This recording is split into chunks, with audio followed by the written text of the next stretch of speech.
Hello there, and welcome to the Sleepless Scientist, a quiet place in the cosmos where your thoughts can unwind and knowledge becomes a soft lullaby for the night. Tonight's journey will take us into one of the most profound ideas ever dreamt by the human mind, Albert Einstein's theory of relativity. But before you settle in and get cozy, I'd love if you could take a moment to like this video and subscribe. Only if you truly find these quiet explorations enjoyable, and when you're ready, leave a comment to let me know where in the world you're listening from and what time it is for you right now.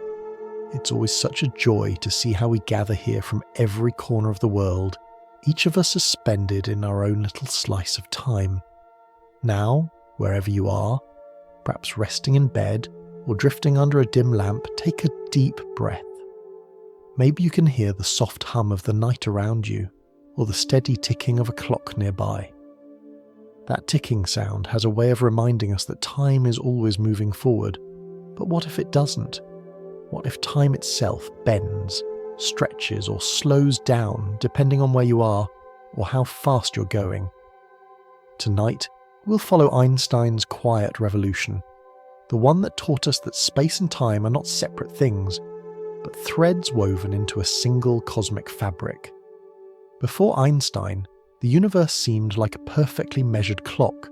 Space was the grand stage on which everything happened, and time was the rhythm that never changed. But Einstein would show that both are part of the same dance, that the faster you move or the stronger gravity pulls, the slower your clock ticks.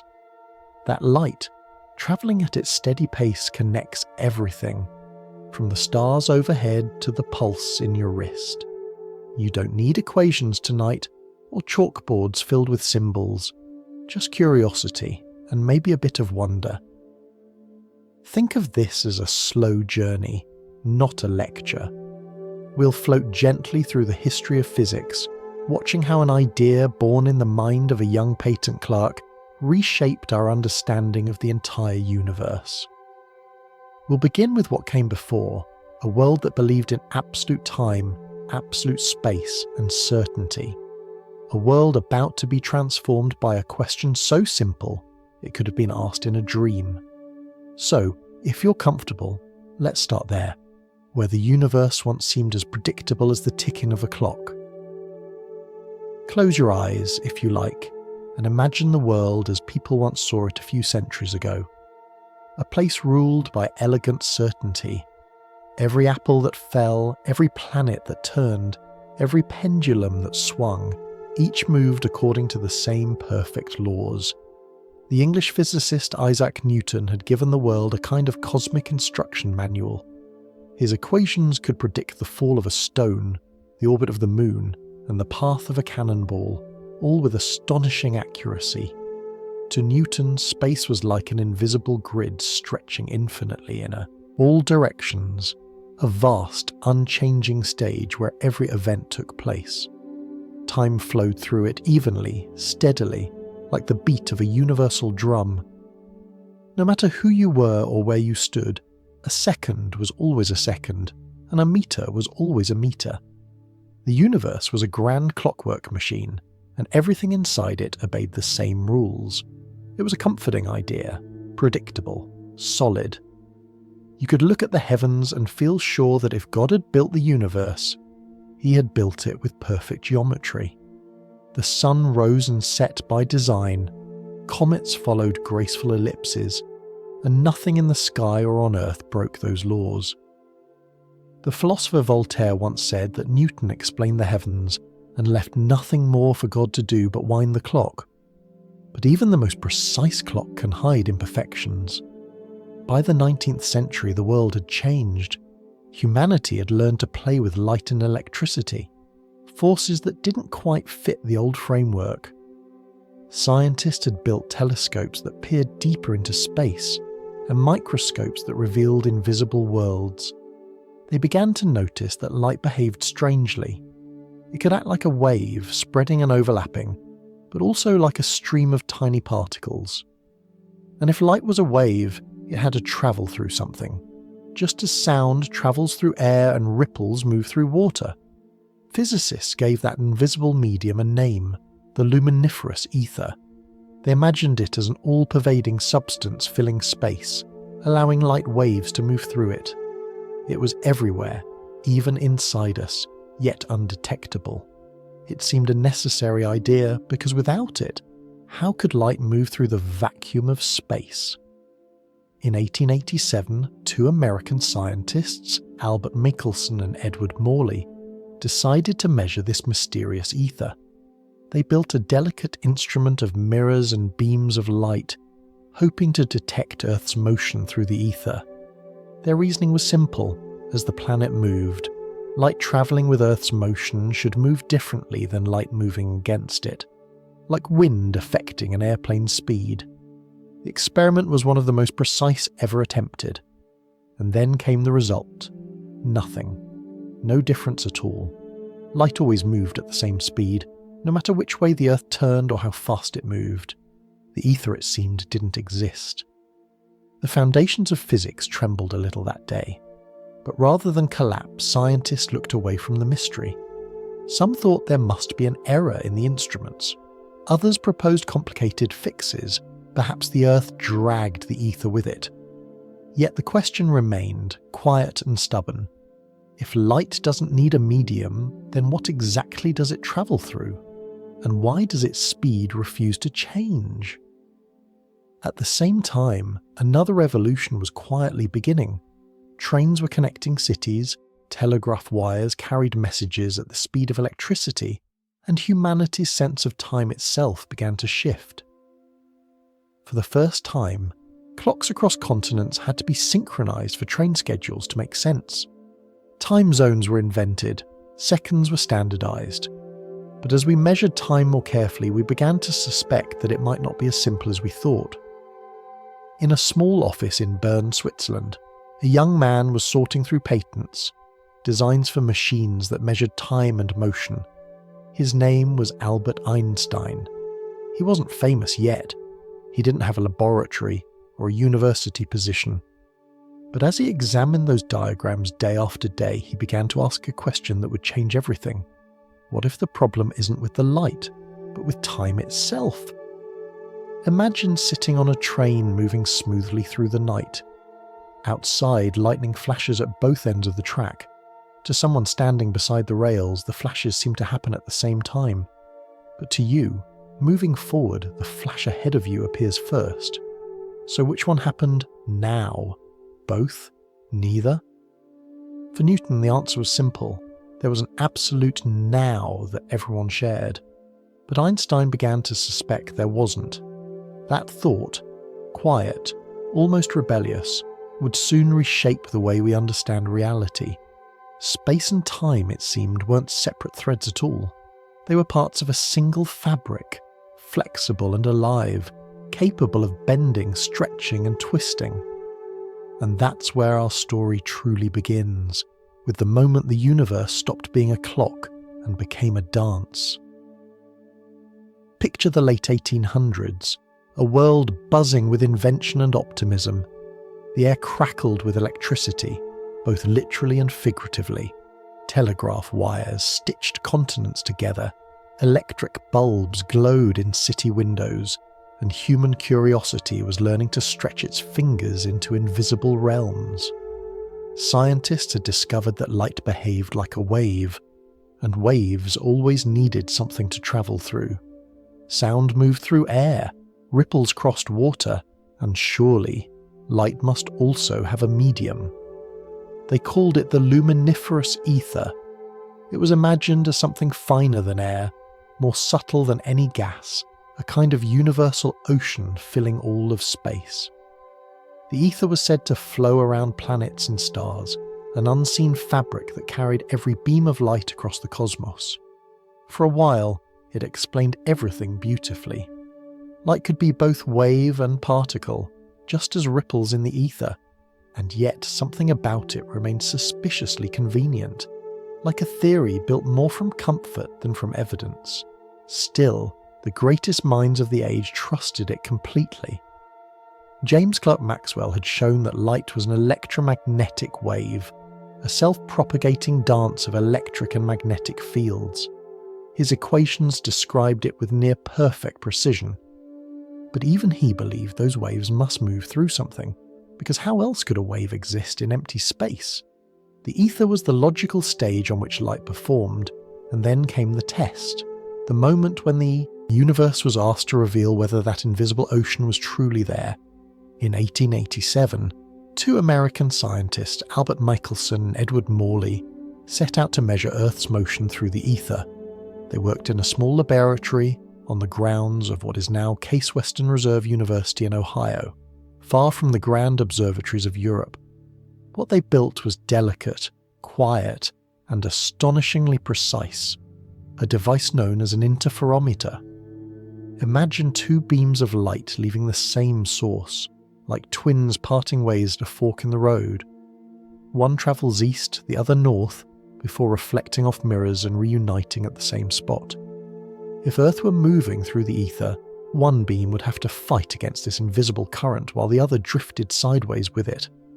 When the beams met again, they should have arrived slightly out of sync, like two runners crossing the finish line fractions of a second apart. The difference would show itself as a tiny shift in the pattern of light and shadow on their viewing screen. Michelson and Morley expected to find that shift.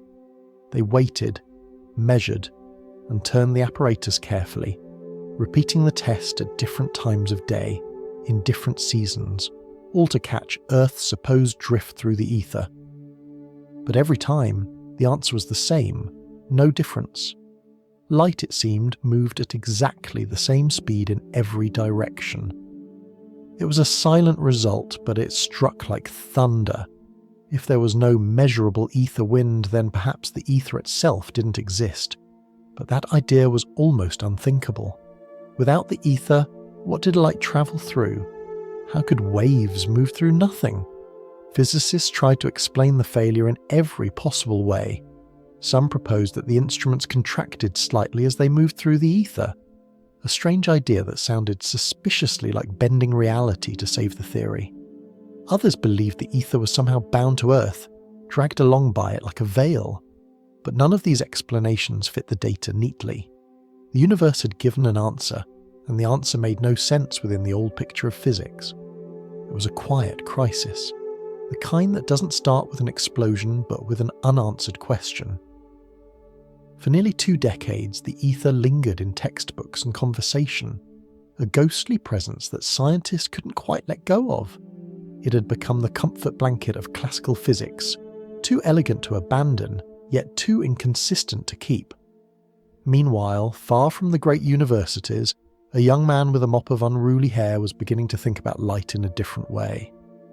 Albert Einstein worked at the Swiss Patent Office in Bern, reviewing inventions for synchronized clocks and railway timing systems.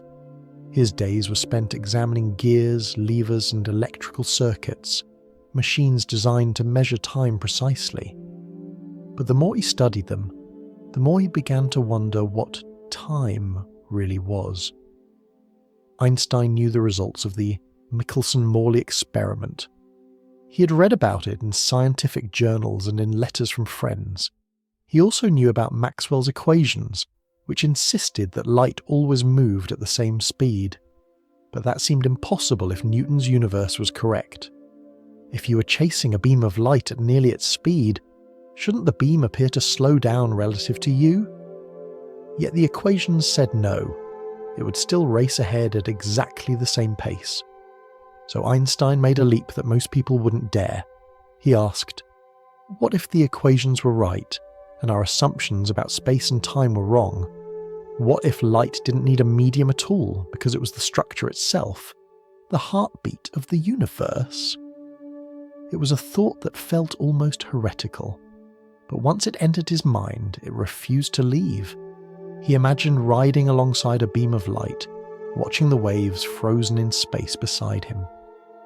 He realized that such a thing was impossible, not because of any law of motion, but because the very concepts of space and time would collapse at that speed. In that moment, the ether quietly vanished, and something much more beautiful took its place. Einstein began to see space and time not as separate entities, but as partners in a single cosmic dance. light didn't move through a medium. It defined the relationship between motion and reality. Its constant speed wasn't a puzzle to fix. It was the clue to everything. If light always moves at the same pace for all observers, then time itself must bend to make that possible. He didn't yet know how to prove it. That would come later, in a paper published in 1905, a year that would change physics forever. But in that small, unassuming office in Bern, amid stacks of patent papers and ticking clocks, the seeds of relativity began to grow.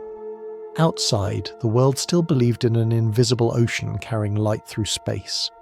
Inside, a young thinker was quietly draining that ocean, leaving behind not emptiness, but something far richer.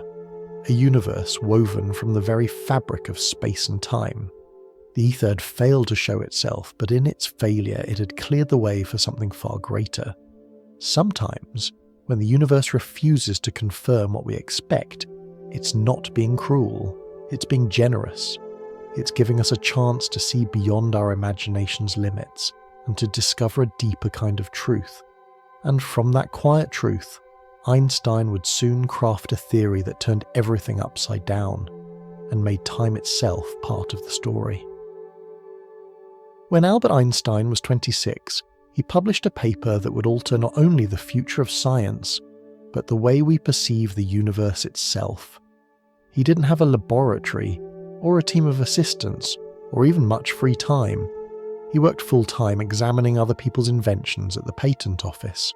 But what he did have was a mind that refused to stop asking questions. He wondered what would happen if you could catch up with a beam of light. Imagine running beside it, keeping pace, trying to watch the ripples of brightness as they roll forward. Would they appear frozen beside you? Would the waves stop moving? According to everything known at the time, it should. Yet the equations that described light said otherwise.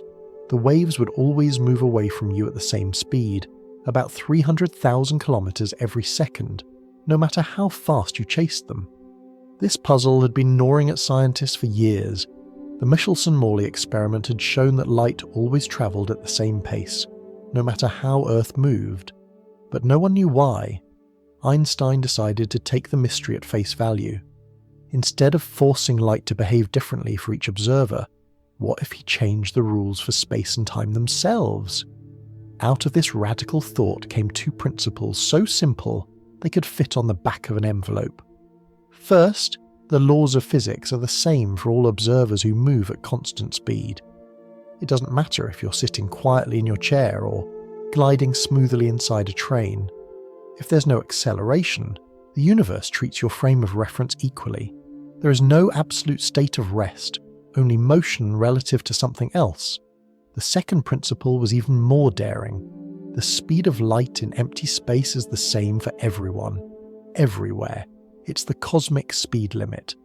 Nothing can catch up to it, and nothing can make it go faster or slower. At first glance, these two ideas seem harmless, even obvious. But together, they crack open reality. Because if light always moves at the same speed, then something else has to give, and that something is time itself.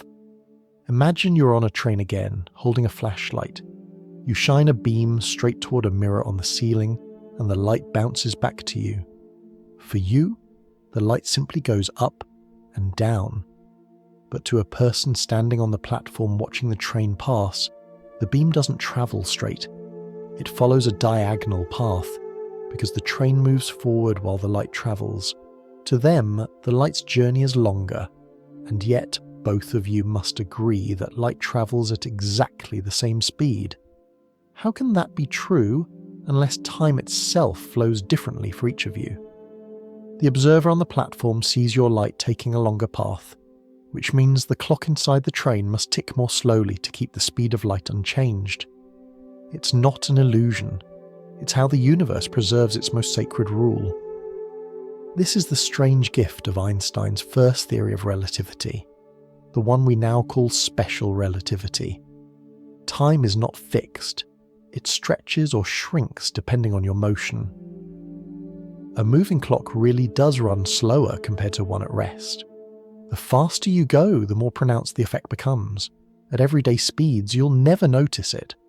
But as you approach the speed of light, the seconds stretch out like warm honey. This idea, called time dilation, is more than poetic. It's measurable. Today, scientists have observed it in high-speed particles and in atomic clocks flown around the world. But in 1905, it was pure imagination and mathematics. Alongside time, space also bends to keep light constant. A moving ruler shortens along the direction of its motion, though the object itself doesn't feel it. This effect is known as length contraction.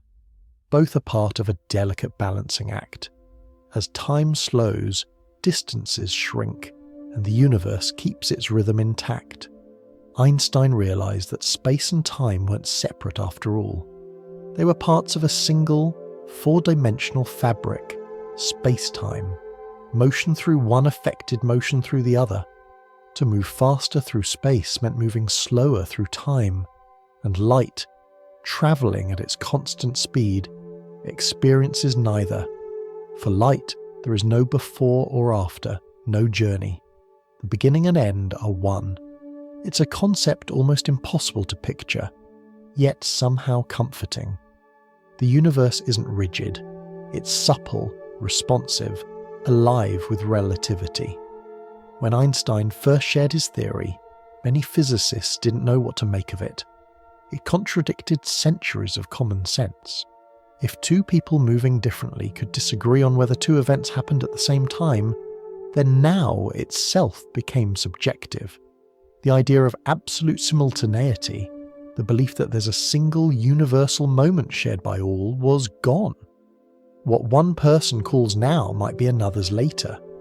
To the ordinary mind, that sounds chaotic. But to Einstein, it was harmony of a deeper kind. The laws of physics remained the same for everyone. Only the coordinates of space and time adjusted to preserve that unity. And then came the realization that would echo far beyond physics. If energy and mass were intertwined through motion, perhaps they were two faces of the same coin. Einstein expressed this relationship in one of the simplest and most famous equations ever written. Energy equals mass multiplied by the square of the speed of light. It means that even a tiny amount of matter contains an enormous amount of energy locked inside it, because the speed of light, 300,000 kilometers per second, is such a huge number that, when squared, it becomes almost beyond comprehension. This wasn't just a line of math, it was a revelation. It explained how stars shine, how nuclear reactions release power, and why the universe itself can transform matter into light, and light into matter. Everything that exists, from the smallest atom to the largest galaxy, is part of that same relationship between energy, mass, and motion. Einstein's two postulates were small enough to fit in a letter, but their consequences stretched across the universe. They told us that reality is not built from rigid absolutes, but from relationships, from perspective. Every observer has their own measure of space and time, yet all agree on the speed of light, a silent anchor in a sea of motion. If you stand outside on a clear night and look up, every star you see is connected to you by beams of light that have travelled across unimaginable distances. Their clocks and yours ticking at different rhythms, yet bound by the same law. Somewhere in that shared light lies a quiet truth. We are all travellers through space-time, moving differently but woven into one fabric. And as Einstein gazed out of his small window in Bern, the world unaware of his discovery, he must have felt a similar stillness, the moment before dawn when a new way of seeing begins to glow. If you could drift through space with no sound, no up or down, and no sense of direction, time would seem steady. Heartbeat after heartbeat, second after second. But according to Einstein's strange new universe, that rhythm is never quite the same for everyone. Time, it turns out, is personal. It moves differently for each traveller, depending on how fast they move or how strong gravity pulls at them. This idea is easy to state and hard to feel, so let's take a quiet walk through it. Imagine two identical clocks, one sitting safely on your bedside table and the other aboard a spaceship. The spaceship begins to travel at an extraordinary speed, not just hundreds but thousands of kilometers every second. From your point of view, you would see that second clock tick more slowly than the one beside you. Its hand would sweep forward sluggishly, as if the seconds themselves had grown heavy. If the traveller on the ship could look back at your clock, they would say the same thing about you. To them, you are the one moving, and your seconds are the ones dragging their feet. There's no contradiction, only perspective. That's what Einstein meant when he said there's no absolute frame of reference. Motion is always relative, and the universe keeps its rules consistent by letting time adjust. This phenomenon is called time dilation, though you don't need to remember the name. All it means is that moving fast changes how quickly your clock ticks. At speeds we experience every day, driving to work, walking across a room, the difference is microscopic, far too small to notice. But as you approach the speed of light, it becomes profound. If you could somehow travel near that cosmic limit, the seconds for you would lengthen into hours or years compared to those of someone left behind. To them, you would appear to slow almost to stillness. To you, their world would speed up, racing toward the future. Einstein's mathematics predicted this perfectly, and modern experiments confirm it again and again. Scientists have flown atomic clocks on airplanes circling the Earth. When the clocks return, their times don't match, off by only a fraction of a second, but exactly what relativity predicts. Tiny particles called muons, created high in the atmosphere, should decay before they ever reach the ground. Yet because they're moving so fast, their internal clocks run slower, allowing them to survive longer and reach detectors on Earth. Every proof, every measurement whispers the same thing. Time is not absolute. It bends with motion. It's tempting to think this means something is broken, but the truth is quite the opposite. The universe is preserving harmony. Light speed stays the same for everyone, so everything else, time, distance, mass, adjusts to keep that constancy. It's a kind of cosmic compromise, a balancing act so perfect that it allows reality to hold together no matter who is watching. To see this from another angle, picture a light clock. Inside a glass tube, a beam of light bounces between two mirrors. Each bounce marks one tick. When the clock stands still, the beam travels straight up and down. But when the clock moves, that beam has to trace a longer diagonal path, like a ping-pong ball bouncing between two moving paddles. Because light speed cannot change, the only way to make that longer journey possible is for time inside the moving clock to slow down. Otherwise, the light would break the cosmic speed limit. The same logic applies to space itself. A moving object shortens slightly along its direction of travel, not because it feels compressed, but because space reshapes itself to protect the rule that light speed remains unchanged. This subtle effect is called length contraction. It's a beautiful symmetry. As time stretches, space shrinks, keeping the universe's balance intact. We never sense it in daily life. When you toss a ball, walk down a hallway, or ride a train, the distortions are too tiny to notice. But for spacecraft or for particles flying near light speed, the world truly transforms. The faster they go, the more space flattens and time melts. Motion becomes not just a journey through space, but a journey through time itself. Try to imagine what that would feel like. Suppose you and a friend leave Earth in separate ships. Your friend travels close to the speed of light, circles the galaxy, and returns home. You remain on Earth, watching the stars turn and years drift by.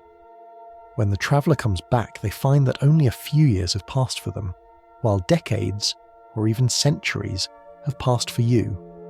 To the traveller, the trip was short. To you, it lasted a lifetime. Both of you are right. That's the quiet paradox of time dilation. This thought experiment became famous as the twin scenario. It's not science fiction. It's a real consequence of how space-time works. If we ever build ships that can move that fast, their crews could travel across the galaxy and return to find Earth ancient and unrecognizable, the world they left long gone. The price of high speed would be stepping out of sync with the rest of time. Einstein's realization did more than alter equations.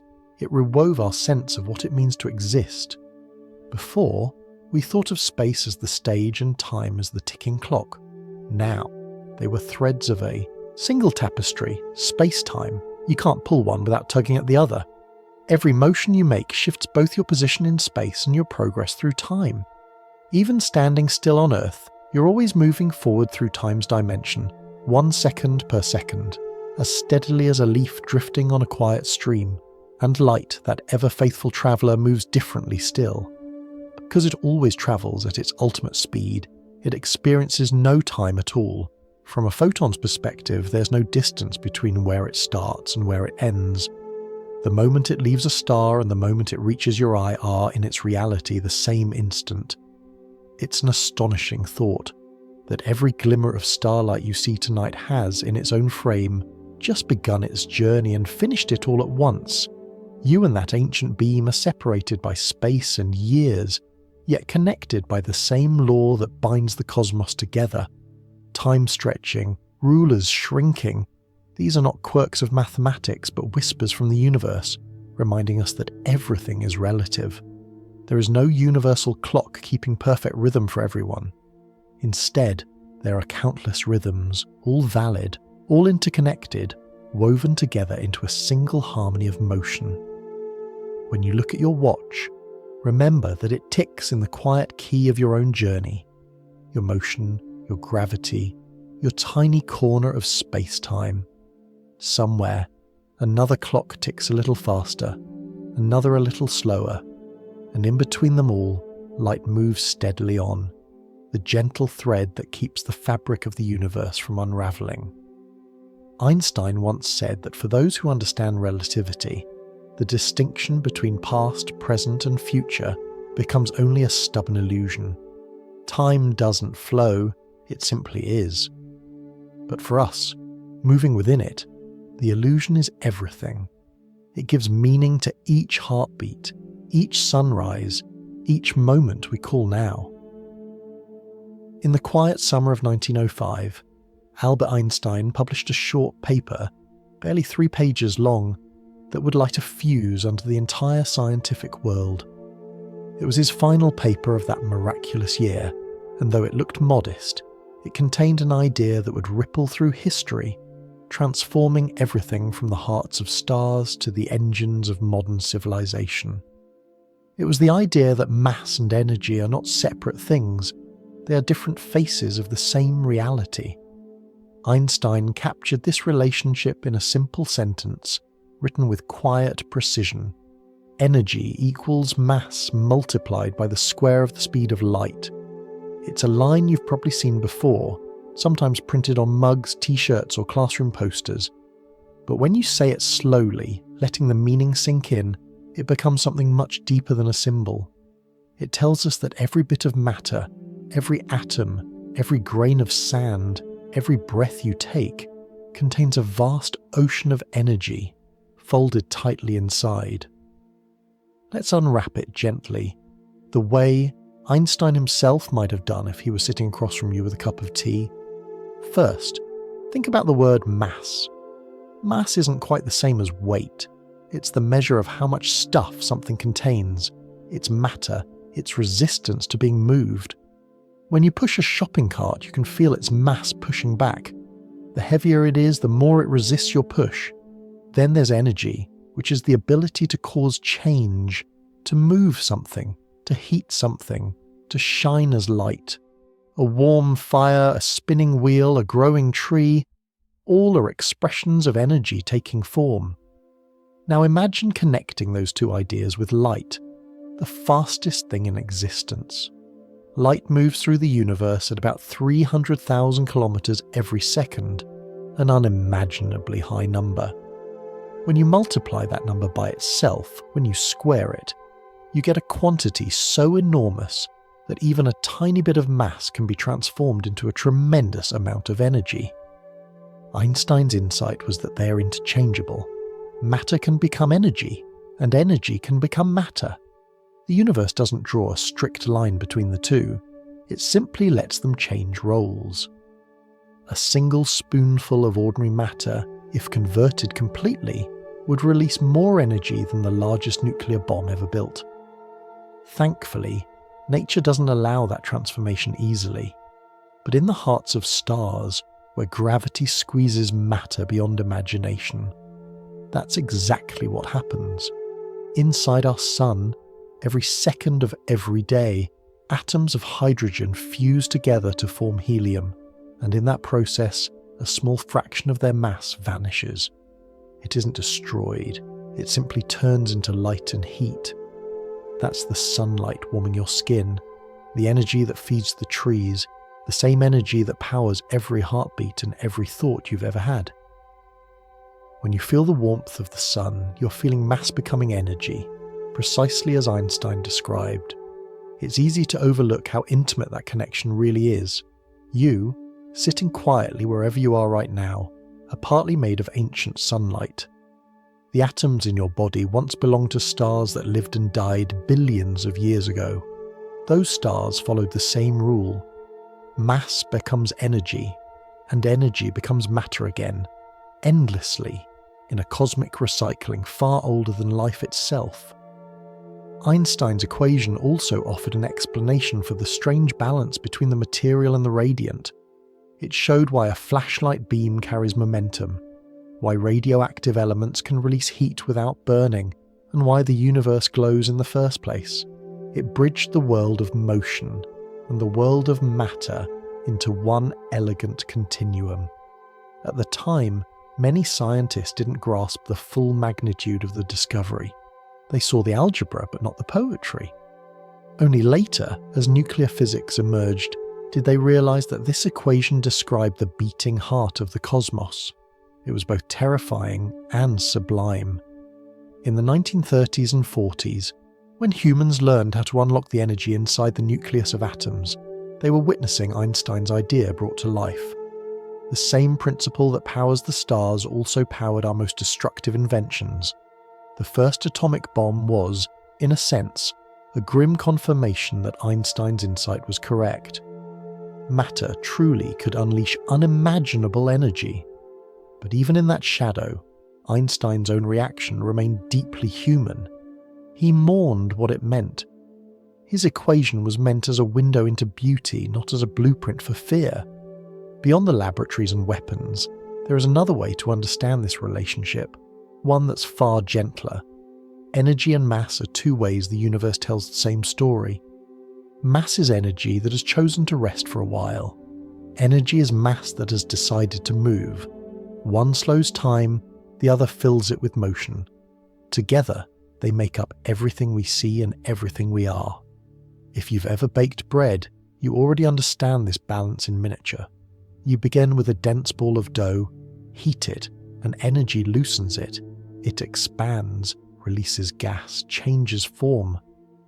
Nothing is lost, just rearranged. The same happens on cosmic scales.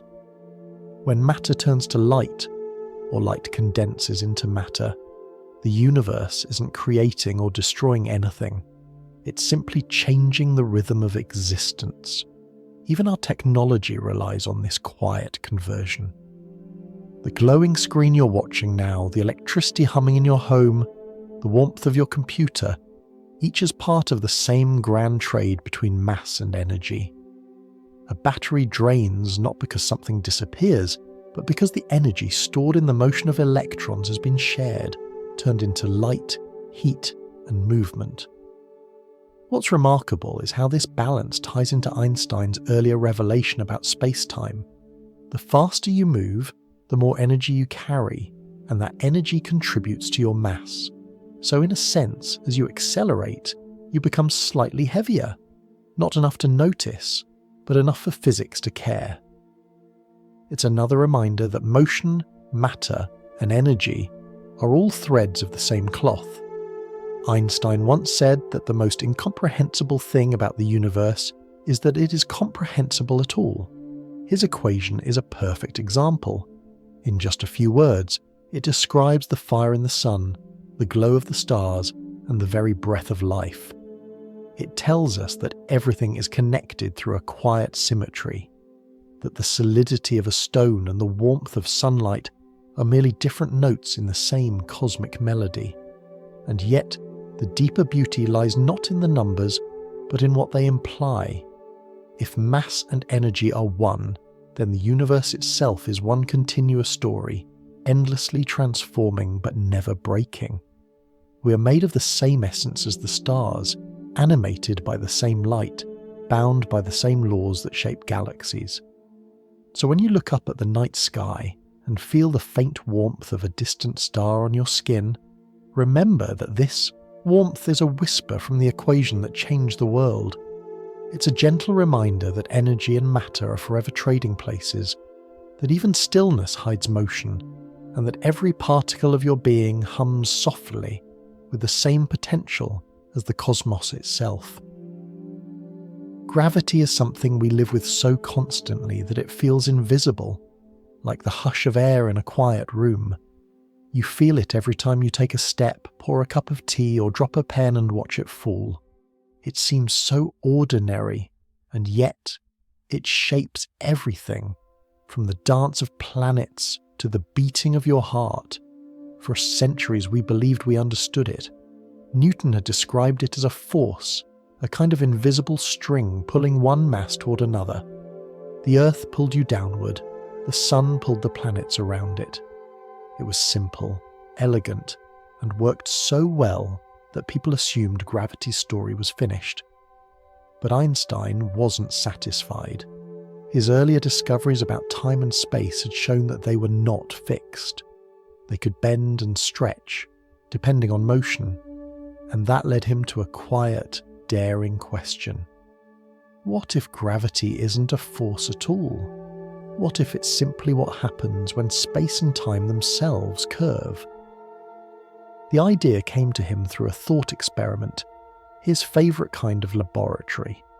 He imagined a man standing inside a sealed elevator far out in the emptiness of space. The elevator is drifting freely, its cable cut, so both the man and the elevator are falling together under gravity's pull. Inside, the man lets go of an apple. What happens? To an outside observer watching from afar, the apple and the man are both falling toward the earth at the same rate. But to the man inside, the apple floats beside him as if gravity had vanished. Einstein realized that this sensation of weightlessness wasn't the absence of gravity. It was gravity and motion perfectly balancing each other. Falling and floating, he saw, could feel identical. If you're enclosed in that elevator, you cannot tell whether you're drifting weightless in space or falling through a gravitational field. This, he realized, was no coincidence. It was a profound clue about the nature of the universe. He called it the equivalence principle, the idea that acceleration and gravity are, in essence, the same experience. Push the elevator upward with constant acceleration, and the man would feel pressed to the floor just as if he were standing on Earth. Let it fall, and he would float. To the man, motion and gravity would blur into one. This was the key.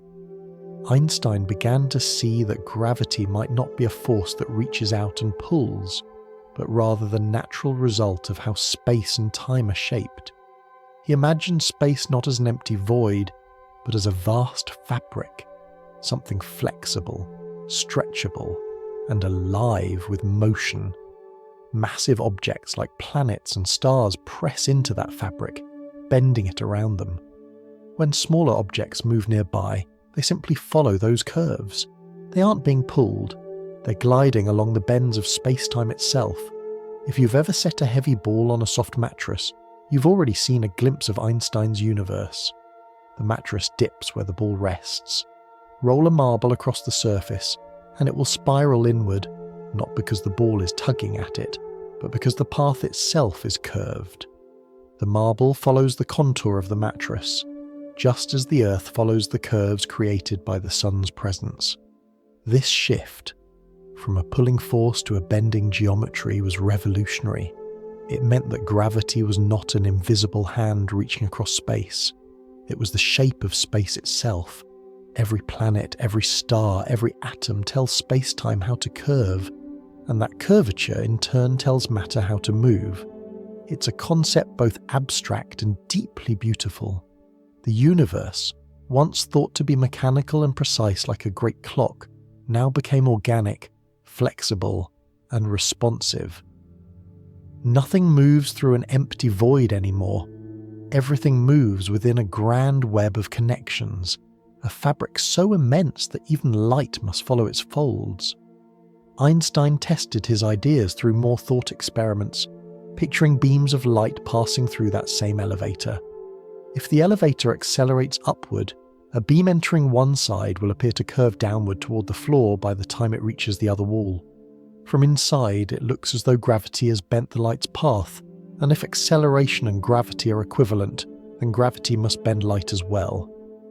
That simple observation would later become one of the most famous predictions of general relativity. It's worth pausing here for a moment to feel the magnitude of what he was doing. From the floating apple in his imagination, Einstein was reshaping centuries of understanding. Newton's laws still worked beautifully for everyday things, for the fall of stones, the orbits of planets, but Einstein was reaching into deeper territory, where time itself might slow and light could curve around stars. He spent nearly a decade refining the mathematics, searching for the right language to express this vision. He worked alone much of the time, filling notebooks with sketches of curves, coordinates, and tensors, a mathematical framework capable of describing how space-time bends. When he finally presented his general theory of relativity in 1915, it was as though the universe had revealed a secret it had been keeping for millennia. In this new view, the sun does not pull the Earth through space. Instead, the sun presses into the fabric of space-time, creating a deep well around it. The Earth, moving through that curved geometry, simply follows the straightest possible path within it, a path that, to us, appears as an orbit. The same is true for the moon, the tides, and the flight of satellites. Gravity isn't something reaching out from the sun. It's the sun's very shape imprinted on the geometry of the cosmos. If you could see space-time made visible, it might resemble a slow ocean, rippling and flexing around every mass that inhabits it. You would see the Earth trailing tiny waves in its wake as it circles the sun, and the moon sculpting faint tides in the fabric around our planet. You would see galaxies swirling like eddies in that endless sea, their shapes not carved by invisible forces but moulded by the geometry of reality itself. Einstein's thought experiments had begun with an apple, just as Newton's legend had. But when Newton saw an apple pulled toward Earth, Einstein saw two objects falling together, each following the same curve through space-time. The difference was subtle, almost poetic, yet it transformed physics forever. The next time you drop something, a pen, a leaf, a spoon, watch how it falls. What you're seeing isn't a pull but a path. You and that object are both moving through the same curved geometry. For a fleeting instant, as it drifts downward, you and it are equals, partners in a tiny dance choreographed by space-time. The elevator, the apple, the fabric. All of them were pieces of a quiet revelation. Gravity was not a force to overcome but a curvature to follow. And that curve, woven through every corner of existence, would soon reveal even more astonishing things, like how light, that faithful messenger of the cosmos, also bends when space itself does. By 1915, Einstein's new theory of gravity had taken its final form. The universe, he realized, was a grand stage where space and time themselves flex and curve in the presence of mass. He had rewritten gravity, not as a force reaching across distance, but as the geometry of existence. Yet even the most elegant theory needs proof. One of Einstein's boldest predictions was that light itself should bend when it passes near something massive, like the sun. That idea sounded almost impossible. Light, after all, had always been considered the ultimate straight-line traveller. To imagine it curving was to imagine the impossible, a beam of light bending without mirrors simply because space itself was not flat. But if the theory was right, then the path of a starlight beam passing close to the Sun would be gently deflected by the Sun's curved space-time. The deflection would be tiny, less than the width of a coin seen from a mile away, but still measurable. The problem was that the Sun's brightness drowned out all nearby stars, making it impossible to see such a subtle effect. And then came a clever solution. Wait for an eclipse. During a total solar eclipse, when the moon moves perfectly between Earth and the Sun's blinding light disappears for a few precious minutes. The stars near the Sun's hidden edge suddenly become visible. If their positions in the sky appear shifted compared to where they are when the Sun is not nearby, it would prove that light bends as it passes through curved space-time. It was an idea simple enough to imagine, but extremely difficult to execute. Weather, timing, equipment, all had to align perfectly. And then, as Europe was torn apart by the First World War, the experiment seemed doomed to remain only a dream in Einstein's notebooks. But fate has its quiet ways. Across the sea in England, a Cambridge astronomer named Arthur Eddington became one of the first scientists to understand and champion Einstein's theory. Despite the war and national rivalries, Eddington saw something beyond politics, a glimpse of universal truth worth pursuing. He decided that when peace returned, he would test Einstein's prediction by chasing the next solar eclipse.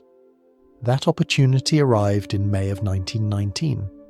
2 expeditions were planned, one to the island of Príncipe off the coast of Africa and another to Sobral in northern Brazil. The goal was to photograph the stars surrounding the Sun during the eclipse, then compare those images with photographs of the same stars taken at night when the Sun was elsewhere.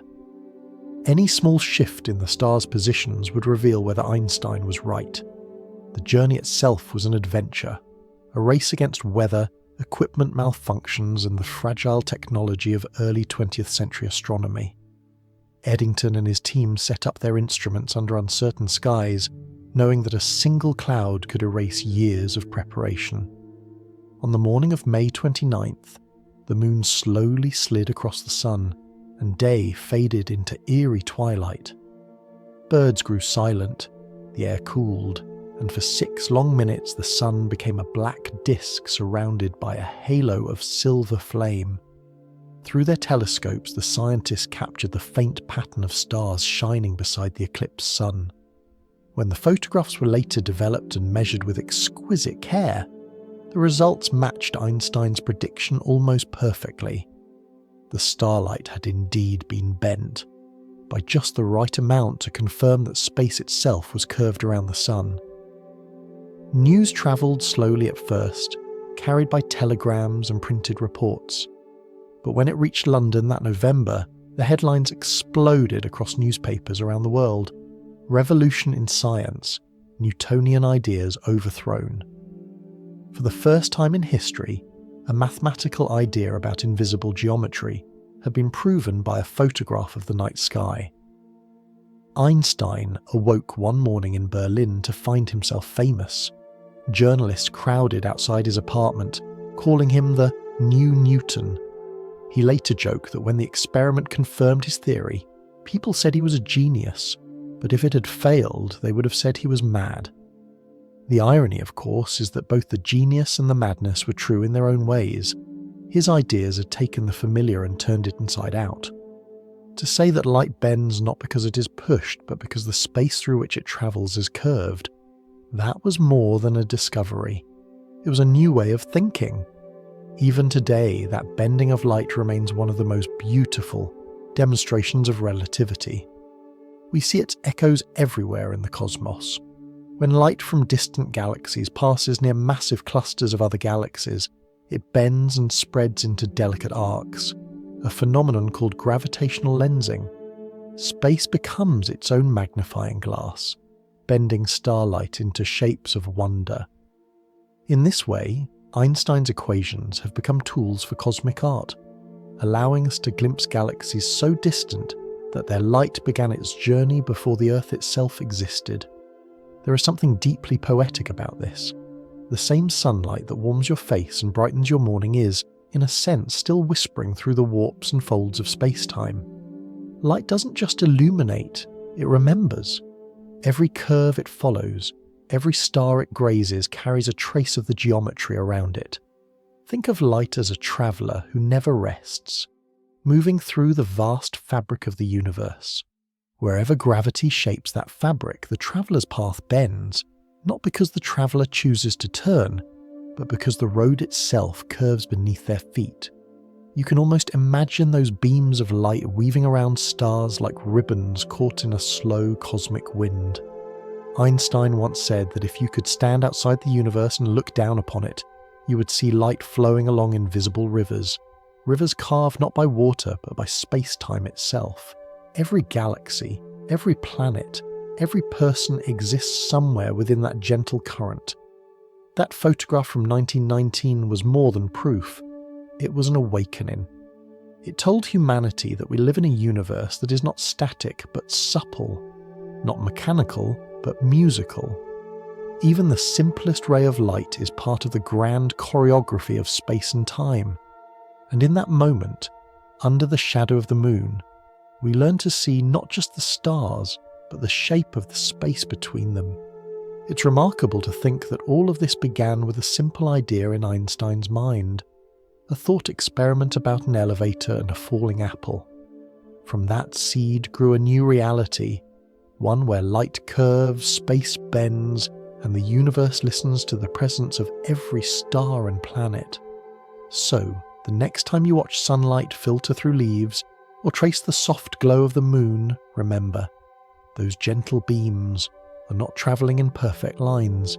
They are following the quiet contours of space-time itself, winding gracefully through the geometry of the cosmos, proof written in light that even the universe has a kind of poetry to its shape. When Einstein said that gravity is not a force but a curvature of space and time, he also meant something even stranger, that gravity doesn't just bend light or shape orbits, it bends time itself. Every tick of a clock, every beat of a heart, every moment you call now depends on where you are in the gravitational landscape of the universe. Imagine two identical clocks. One sits on your bedside table, the other rests on the floor below. They seem to tick in, perfect unison, but according to Einstein's theory they don't. The one on the floor, just a meter closer to Earth's centre, experiences slightly stronger gravity. Its seconds are stretched out ever so slightly. It ticks slower. Your head quite literally ages faster than your feet. You'll never notice the difference. It's far too small, but the principle is absolute. Wherever gravity is strong, time moves more slowly. The deeper you are in a gravitational well, the more the universe around you slows down. It's not an illusion or a trick of measurement. It's the natural way space-time maintains balance. This phenomenon is called gravitational time dilation. Though the name sounds technical, the image it conjures is surprisingly gentle. Picture time as a river flowing through the landscape of space-time. Near a massive object, a planet, a star, a black hole, that river flows thick and slow, as though its current meets resistance. Far from those masses, out in the open emptiness of space, the river runs freely, smoothly, almost effortlessly. The first hints of this came from Einstein's equations themselves. When he worked out how clocks should behave under gravity, the math showed that gravity and time were inseparable. To fall deeper into gravity's grip was to sink into slower time. To climb out was to move toward faster time. Every place in the universe has its own tempo, its own rhythm of seconds. Today, this effect isn't just theory. It's something we measure and depend on every day. The satellites orbiting Earth that make up the global positioning system, those quiet sentinels that help your phone tell you where you are, must correct their onboard clocks for both special and general relativity. Up in orbit, gravity is weaker than on Earth's surface, so time there runs slightly faster. If those corrections weren't made, only a few millionths of a second each day, your GPS location would drift by kilometers within a single day. The technology that guides airplanes, ships, and even the car you drive home from work depends on Einstein's insights into how gravity shapes time. But to feel the poetry of this, let's step away from satellites and think about something more human. Imagine two twins. One stays on Earth, living an ordinary life. The other becomes an astronaut and travels close to a massive planet orbiting near its crushing gravity. Down there, deep in the gravitational field, time flows more slowly. For the traveller, days pass as usual. But when they finally return home, they discover that years, or even centuries, have passed for their twin on Earth. The two who were once the same age are now separated by time itself. This is not science fiction. It's the logical outcome of relativity, and while we haven't yet sent humans into such extreme conditions, nature provides its own examples. Astronomers have observed the light from atoms near the surface of white dwarf stars, objects so dense that a single teaspoon of their material weighs as much as a mountain. The light from those atoms is stretched to longer, redder wavelengths as it climbs out of the star's gravity. The same happens with time itself. What happens near that star happens more slowly. Near a black hole, this effect becomes extraordinary. As you approach one, gravity grows stronger than anywhere else in the universe. Time slows dramatically, stretching toward a standstill at the edge known as the event horizon. To an outside observer, you would appear frozen in place, your last moment lingering forever at the brink. But from your perspective, everything would seem normal. Seconds would pass as they always do, until, of course, the pull became irresistible. It's a haunting thought, but also a humbling one. Time is not a universal river flowing at a single pace. It is a network of countless streams, each shaped by gravity's contours. Every mountain, every planet, every galaxy gives time its own tempo. The cosmos doesn't tick like one great clock. It hums like a vast orchestra, each region playing its own rhythm, all woven into a harmony beyond our senses. On Earth, you live comfortably inside that music. Gravity's pull keeps you anchored, yet even here, the variation in time from mountain top to sea level is real. If you were to live your whole life on a high mountain, you'd age a tiny bit faster than someone at the ocean shore. The difference is infinitesimal, just fractions of a second over a lifetime, but it's there, whispering beneath the surface of ordinary experience. Einstein once described this realization as the happiest thought of my life. He had discovered that what we call gravity is simply the way matter tells space-time how to curve, and in doing so, how to stretch or squeeze time itself.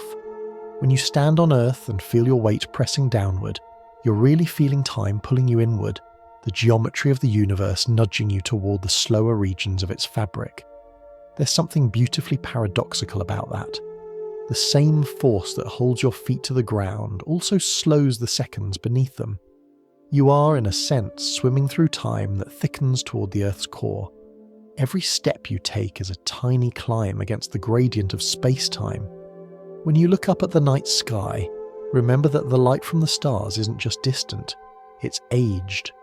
Some of those photons have been climbing out of deep gravitational wells for millions of years, each one carrying a record of how time flowed where it began.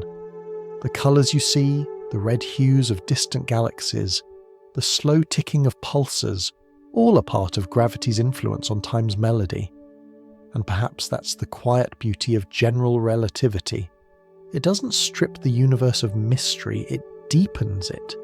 It tells us that time, that most intimate of sensations, is not universal or absolute. It is personal, local, shaped by where we are and how we move. Every star, every world, every heartbeat is its own clock, and yet together they make up a single, vast rhythm, the heartbeat of the cosmos itself. Time runs thick where gravity is deep, and somewhere, far from any star or planet, in the empty dark between galaxies, time runs thin and fast. The universe breathes in both directions, always balancing, always curved, holding its quiet harmony steady through the ages. When Einstein first published his general theory of relativity, many of his colleagues admired its beauty but doubted it could ever be tested. The bending of light had been confirmed during the eclipse of 1919, but other predictions seemed far beyond reach. How could anyone measure the slowing of time or the stretching of space itself? It felt like poetry.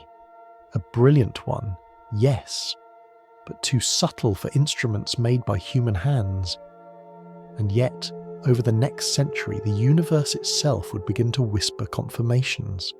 Sometimes those whispers came from the edge of the atmosphere, sometimes from deep space, and sometimes from the most ordinary of places, like an airplane flying across the sky. The first proofs of Einstein's strange vision came from tiny visitors called muons. They are born high above the Earth when cosmic rays, fast-moving particles from distant stars, slam into the upper atmosphere. These collisions create a shower of new particles, each living for only a millionth of a second before decaying into something else. According to classical physics, almost none of them should survive long enough to reach the ground. But thousands do. For decades, physicists puzzled over this mystery. The answer, when it came, was pure relativity. The muons were travelling so close to the speed of light that, from our point of view, their internal clocks were running slower.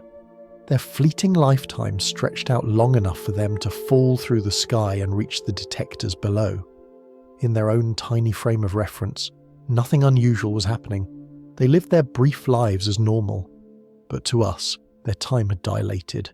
Each particle was a microscopic testament to Einstein's equations.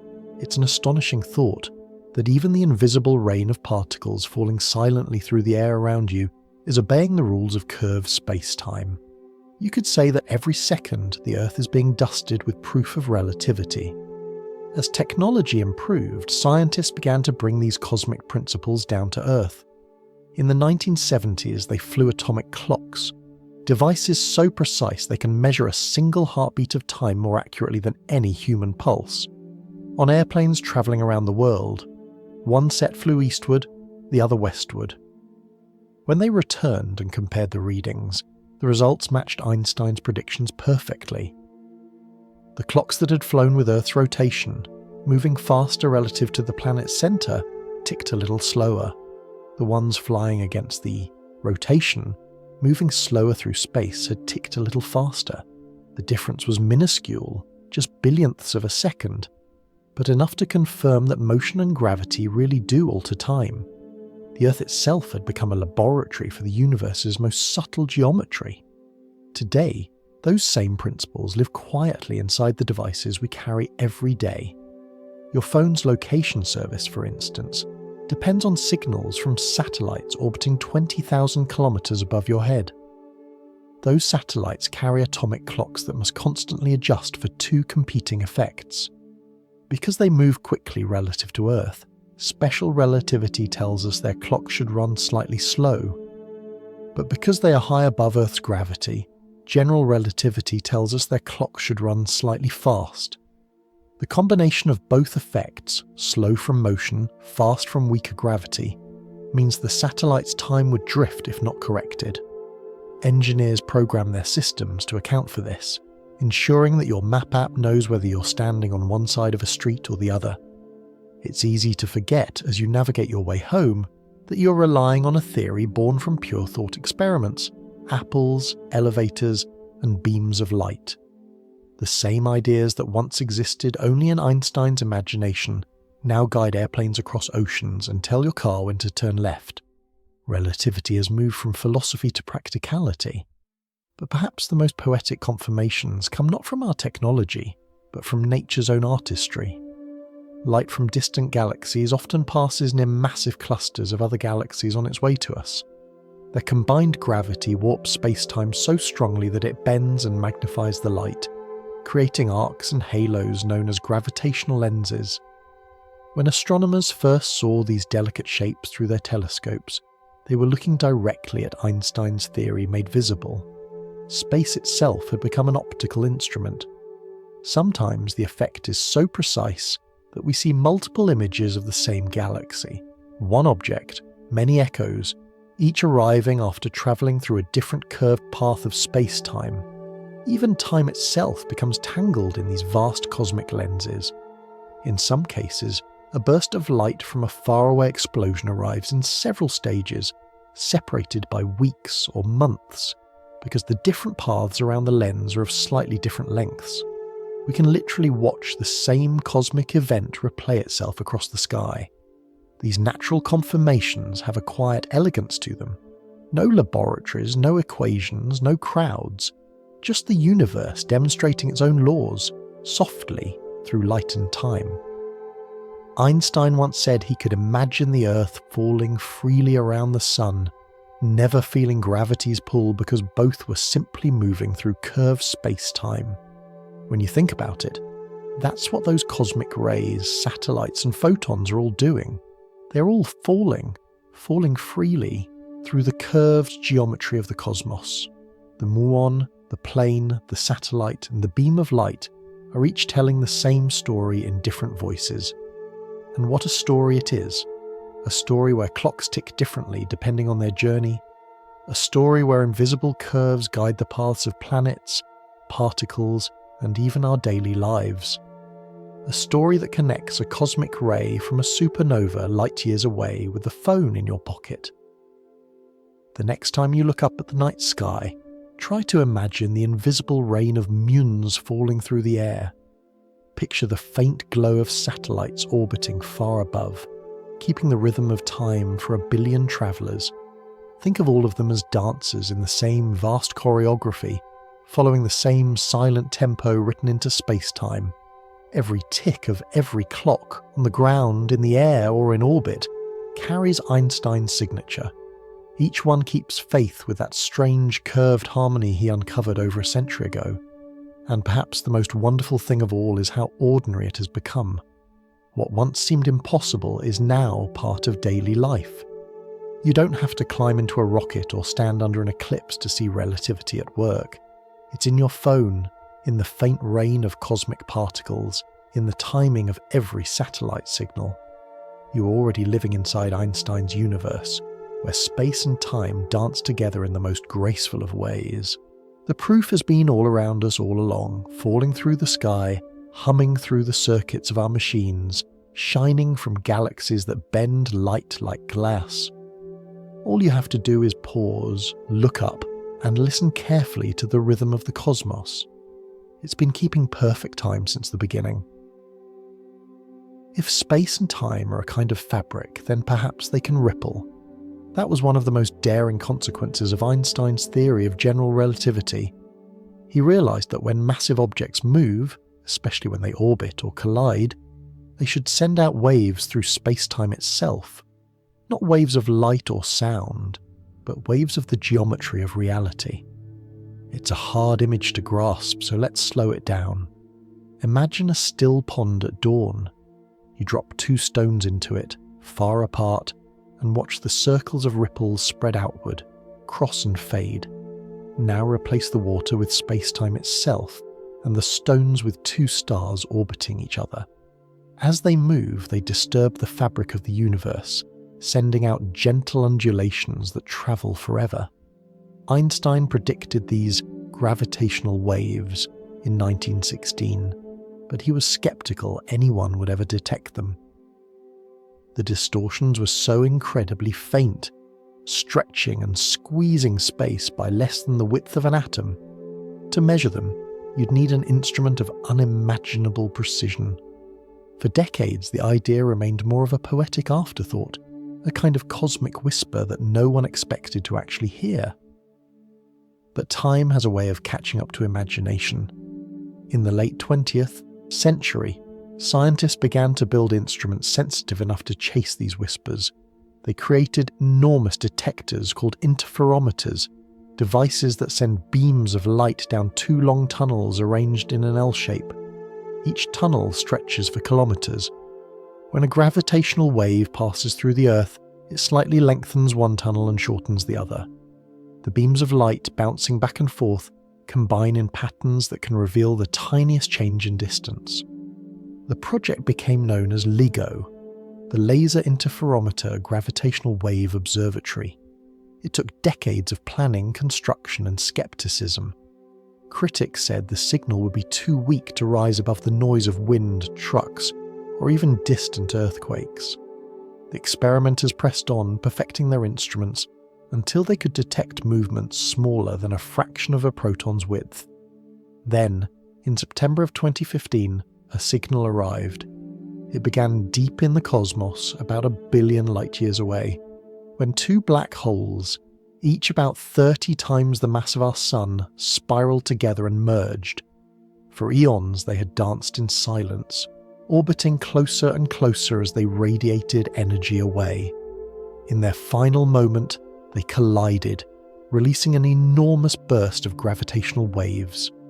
Those waves rippled outward across the universe, stretching and compressing space-time itself until they reached the tiny blue dot we call home. At LIGO's detectors in Louisiana and Washington state, the instruments trembled, just barely. The signal lasted less than half a second, but it matched Einstein's predictions exactly. For the first time in history, humanity had not just seen the universe, we had heard it. Scientists turned the data into sound, converting the rising frequency of the waves into an audible chirp. It started low and quickly rose, a soft whoop that lasted no longer than the blink of an eye.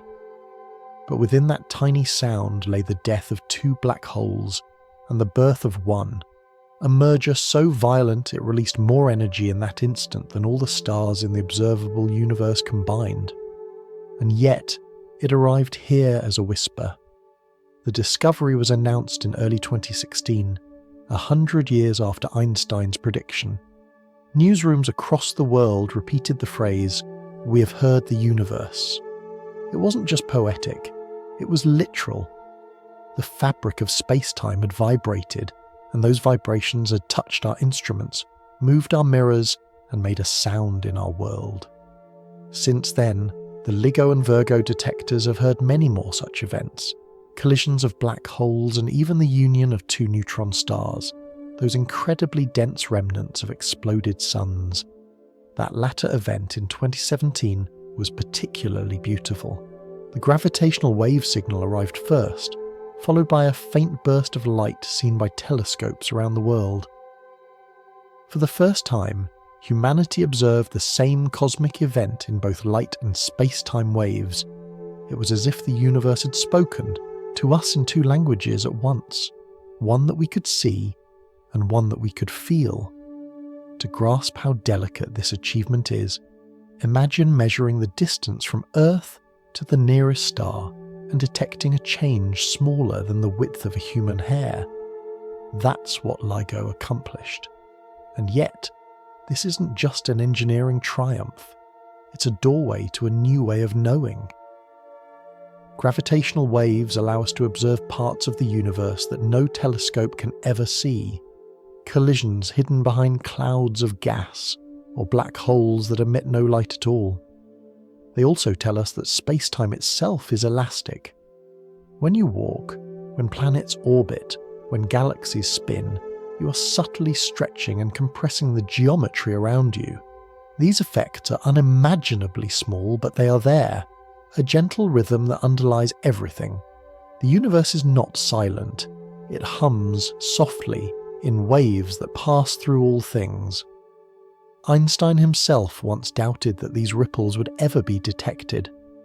He was a master of equations, but a realist about technology. To him, the concept of gravitational waves was almost philosophical, a mathematical artifact of curved space-time. But perhaps that's what makes their discovery so moving. A century later, with lasers and mirrors and patience, humanity proved that his poetry was real. If you close your eyes for a moment, you can almost hear it. The faint upward chirp of space-time stretching. It's not a sound like wind or thunder, but something quieter, more profound. It's the sound of the universe acknowledging itself, like the murmur of waves against a shore that no one can see. each new detection tells a story billions of years old. Somewhere, long before the Earth existed, two stars collided, and their final heartbeat travelled across the cosmos until it brushed against our world. For a fleeting moment, their echo became part of us. And maybe that's what relativity was always about. Not just equations or predictions, but connection. The idea that every motion, every orbit, every vibration is part of the same cosmic fabric. The same curves that guide the moon and the tides also carry the echoes of distant collisions through the vast dark. So, when you listen to the soft hum of the night around you, think of those waves moving silently through space, through you, through everything.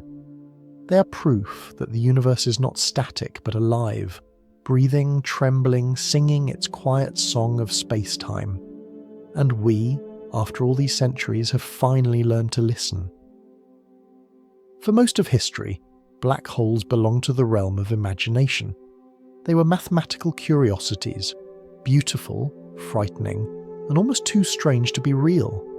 Even Einstein, whose equations had quietly predicted them, doubted their existence.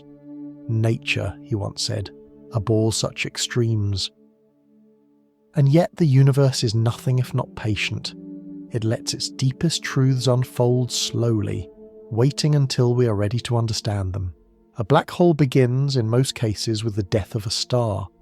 Imagine a star 10 or 20 times more massive than the Sun, burning fiercely through its fuel. For millions of years, it fights a quiet war between outward pressure and inward gravity.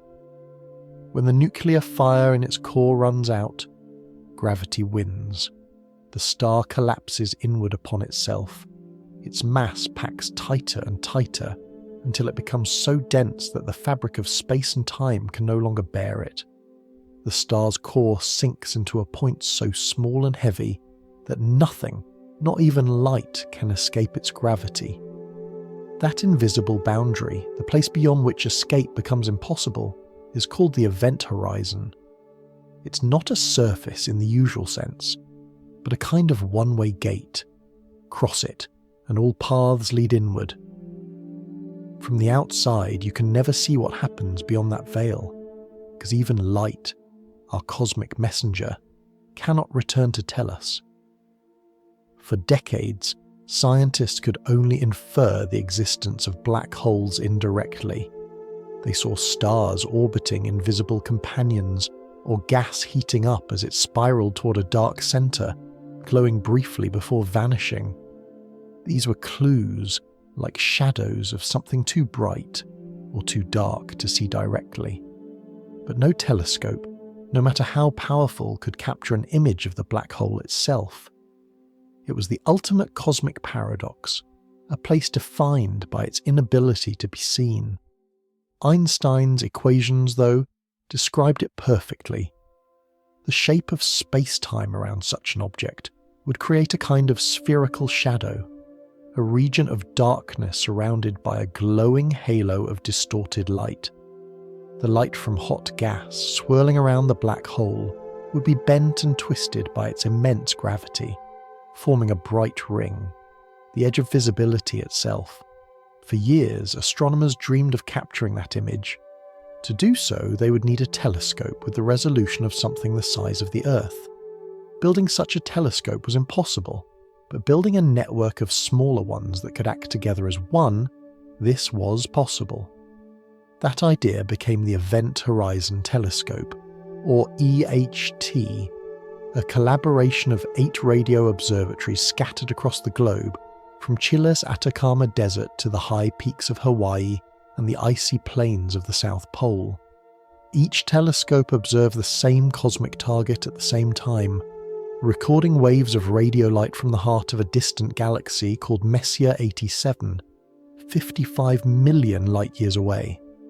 There, at the centre of that galaxy, lies a monster, an object more than 6 billion times the mass of our Sun. For decades, astronomers had watched the region around it glow and flare. They knew something massive and compact was hiding there, but the shadow of the black hole itself remained just beyond reach. For 5 nights in April of 2017, the world's radio telescopes pointed their dishes toward that ancient light. They recorded petabytes of data, so much that it had to be physically shipped on hard drives rather than sent digitally.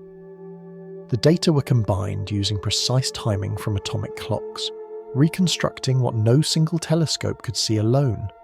It took nearly 2 years of careful work before the image was ready, and then, on April 10th, 2019, humanity finally saw it. It wasn't a sharp photograph like those of planets or nebulae, but a glowing, blurred ring of fire encircling a dark centre, the first direct evidence of a black hole's shadow. The ring glowed brighter on one side, where material was moving toward us at nearly the speed of light, and dimmer on the other where it moved away. The darkness in the middle wasn't the black hole itself, but the absence of light from anything that crossed the event horizon. It was exactly what Einstein's theory had predicted a century earlier. In that moment, something remarkable happened. For the first time, we were no longer guessing. The unseeable had been seen. The void had taken form. The equations that once lived only in the pages of notebooks had painted a portrait of the universe's most secret creature. Astronomers who had worked for years on the project wept when they saw the result. The world reacted with a collective hush, a pause between disbelief and wonder. The image appeared everywhere, in newspapers, on screens, in classrooms. It wasn't just a picture, it was a mirror reflecting humanity's ability to imagine the unimaginable and then make it real. To understand the scale of what we saw, think of this. That glowing ring we captured is larger than our entire solar system. Yet, from Earth, it appears smaller than the size of an orange seen on the moon. It took a planet-wide telescope, precise synchronization, and patience to reveal something that enormous, all for a glimpse of a shadow in light older than humanity itself. The image from M87's black hole wasn't the end. In 2022, the Event Horizon Telescope collaboration released another, this time of Sagittarius A star, the supermassive black hole at the heart of our own Milky Way galaxy. It was smaller, gentler, and more chaotic, but it carried the same ring of light, the same silent signature of curved space-time. We had looked outward into another galaxy and inward toward our own, and both whispered the same truth. Einstein was right. It's easy to think of black holes as devourers, destroyers, or traps, but perhaps they're also storytellers. They record in their very curvature the memory of everything that falls toward them. They're archives of gravity's deepest poetry, places where time slows to a crawl and space folds upon itself. When you see that glowing ring, that faint halo of light circling nothingness, you are looking at the boundary between what can be known and what can never return. You're seeing the universe draw its own horizon, the edge where knowledge becomes silence. And maybe that's what makes the image so powerful. It's not just science, it's humility. It reminds us that even with all our instruments, equations, and curiosity, there are places where the universe keeps its secrets. But every time we listen carefully, every time we reach beyond what seems possible, it offers a glimpse of its quiet face. The black hole's portrait is not a picture of darkness swallowing light. It is light's last stand, curved around an abyss, defying disappearance. It is the cosmos caught in the act of contemplating itself. And as you look at that blurred ring glowing softly in the dark, remember, you're made of the same universe that cast that shadow. You're part of the same geometry, the same light, the same story. The unseeable, it turns out, was never far away. It was always within the same fabric that we too belong to. When Einstein completed his general theory of relativity, he thought he had found the final language of the universe, a set of equations describing how matter and energy shape space and time. Yet buried inside those equations was a secret he didn't want to believe. When he solved them, they didn't describe a quiet, still cosmos at all. They described one that moved. The universe, according to the mathematics, could not stay perfectly static. It had to be either expanding or contracting, like a living thing breathing in and out. But in the early 20th century, everyone assumed the universe was eternal and unchanging. The stars had always been there, and always would be. The sky might move, but the cosmos itself was thought to be fixed, a grand cathedral of light suspended forever in perfect balance. The idea that space itself could stretch or shrink seemed absurd. So Einstein did something he rarely allowed himself to do. He changed the math to fit the expectation. He introduced a small extra term into his equations, a kind of counterweight designed to hold the universe still. He called it the cosmological constant. It acted like a gentle repulsive force, pushing outward just enough to cancel the inward pull of gravity. With that single addition, his universe became perfectly stable, neither expanding nor contracting, but balanced delicately on a knife's edge. It seemed to solve the problem, but there was a quiet irony in it. Einstein's own equations had whispered the truth, and he had silenced them. Years later, across the ocean, an American astronomer named Edwin Hubble was studying the faint smudges of light that we now know as galaxies. Using the 100-inch telescope at Mount Wilson in California, the largest of its time, he measured the light from dozens of distant galaxies and noticed something remarkable. The light was shifted toward the red end of the spectrum, meaning those galaxies were moving away from us. And not just a few. The farther away a galaxy was, the faster it seemed to be receding. This pattern could mean only one thing. The universe was expanding. Space itself was stretching, carrying galaxies apart like raisins in rising bread. There was no center, no edge, just the fabric of space-time unfolding everywhere at once. When Einstein heard about Hubble's discovery, he reportedly visited the observatory himself. After seeing the evidence, he admitted that adding the cosmological constant had been, in his words, the greatest blunder of my life. The universe, it turned out, didn't need to be held in place. It was dynamic by nature, forever changing, forever moving. But even blunders can become seeds of future truths. Decades later, astronomers studying distant supernovae found that the universe wasn't just expanding, it was expanding faster and faster. Something was pushing it outward, accelerating its growth. That mysterious force, invisible and pervasive, became known as dark energy.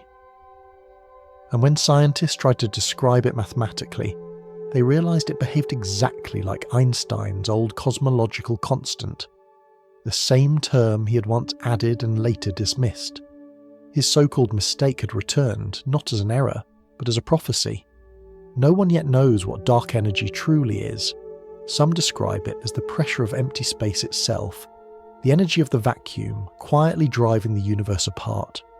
Others imagine it as a field that fills all of space, faint and uniform, like a whisper stretching the cosmic fabric. Whatever it is, it now dominates the energy content of the cosmos. More than 2/3 of the universe's total energy belongs to this invisible expansion. Matter, stars, and galaxies make up only a small fraction of the rest. Einstein, who once fought against the idea of an expanding universe, had unknowingly given us the key to understanding its acceleration. His greatest blunder had become one of the greatest truths in science.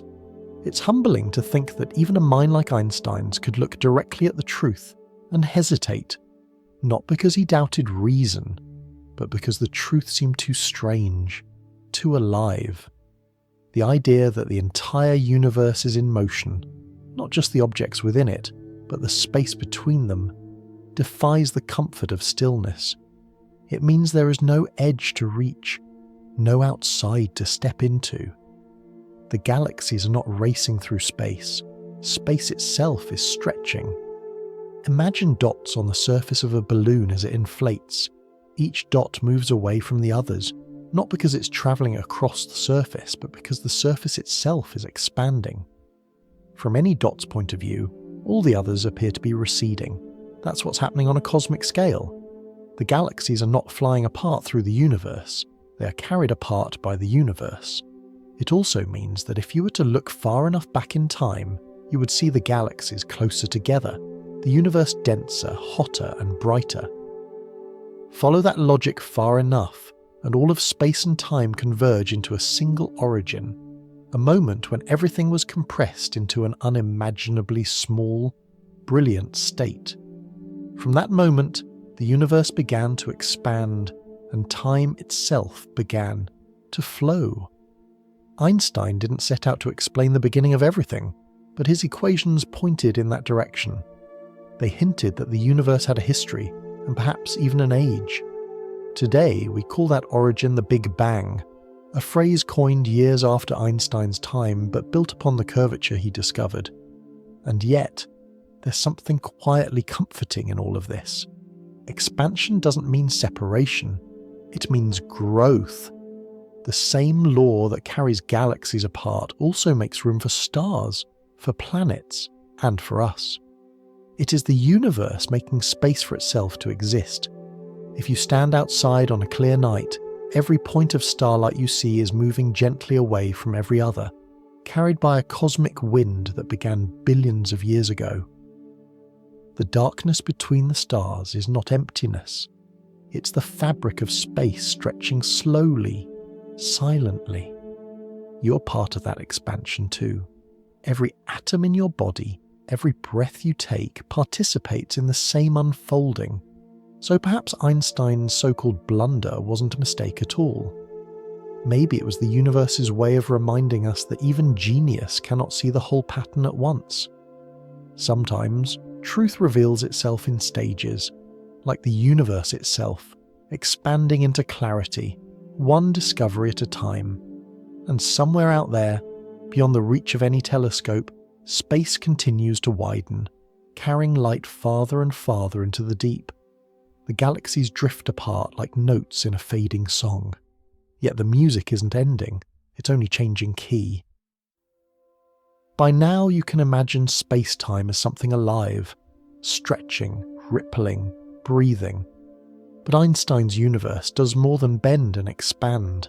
It can also twist. When something massive spins, it doesn't just rotate on its own axis. It gently drags the fabric of space-time around with it.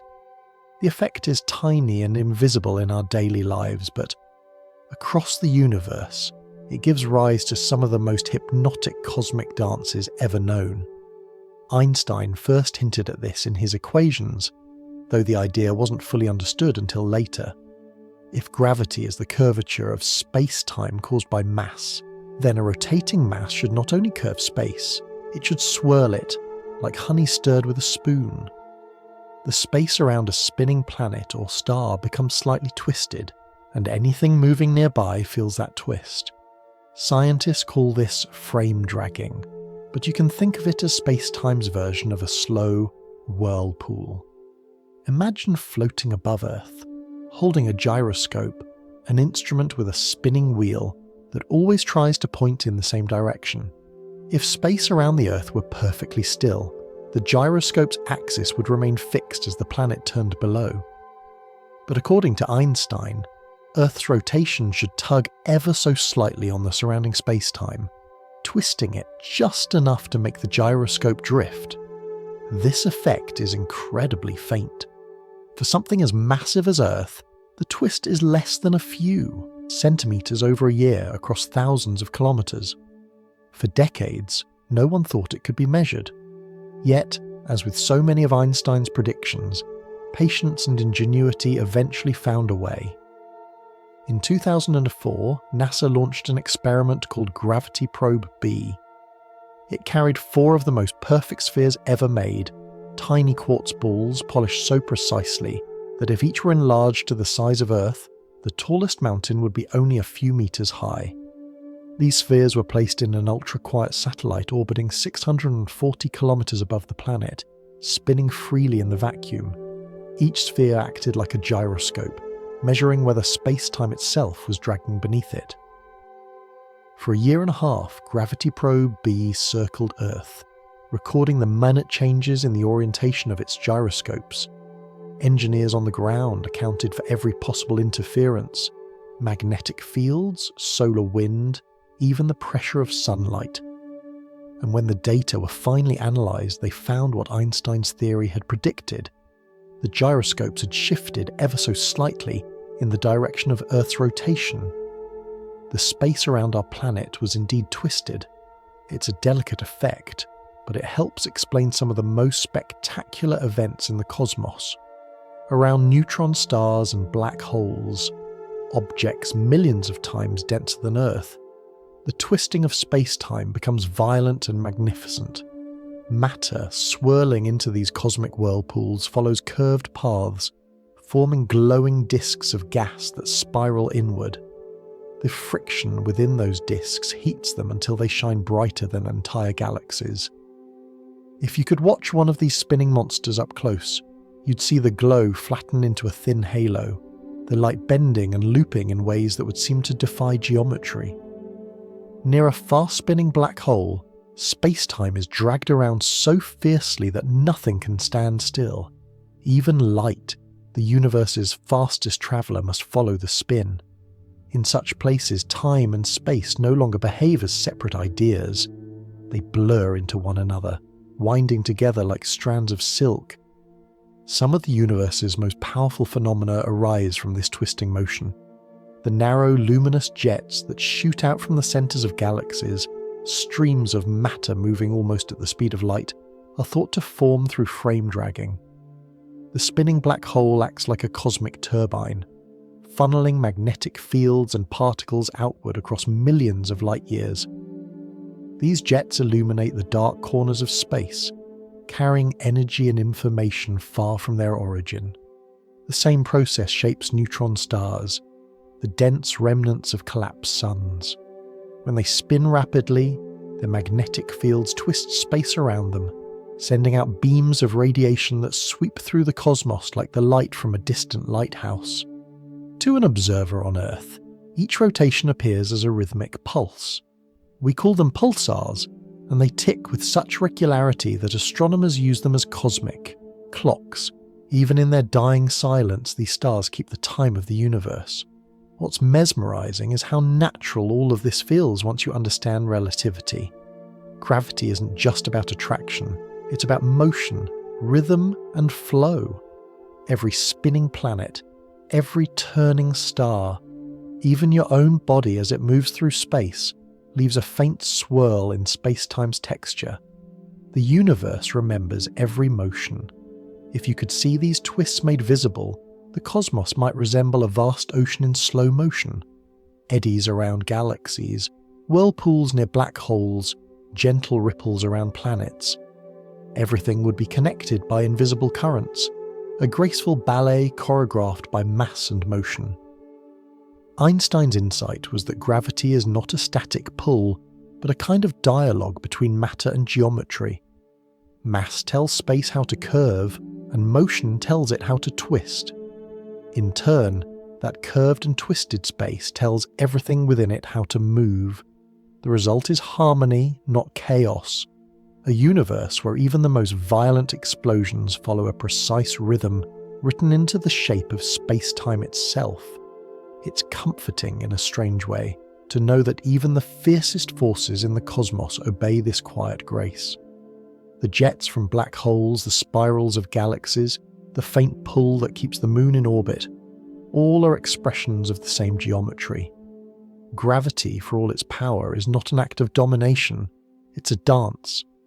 And somewhere within that cosmic dance our small blue planet turns, dragging its piece of space-time along with it. You can't feel it, but you're spinning through a gently twisted world. The air around you, the ground beneath you, even the starlight above, all are part of a single motion, shared with the rest of the universe. If you listen closely enough, not with your ears, but with your imagination, you might almost hear it. A faint murmur, like honey swirling around a spoon, or like a tide turning in the dark. That is the sound of space-time, whispering its slow, graceful waltz around everything that moves.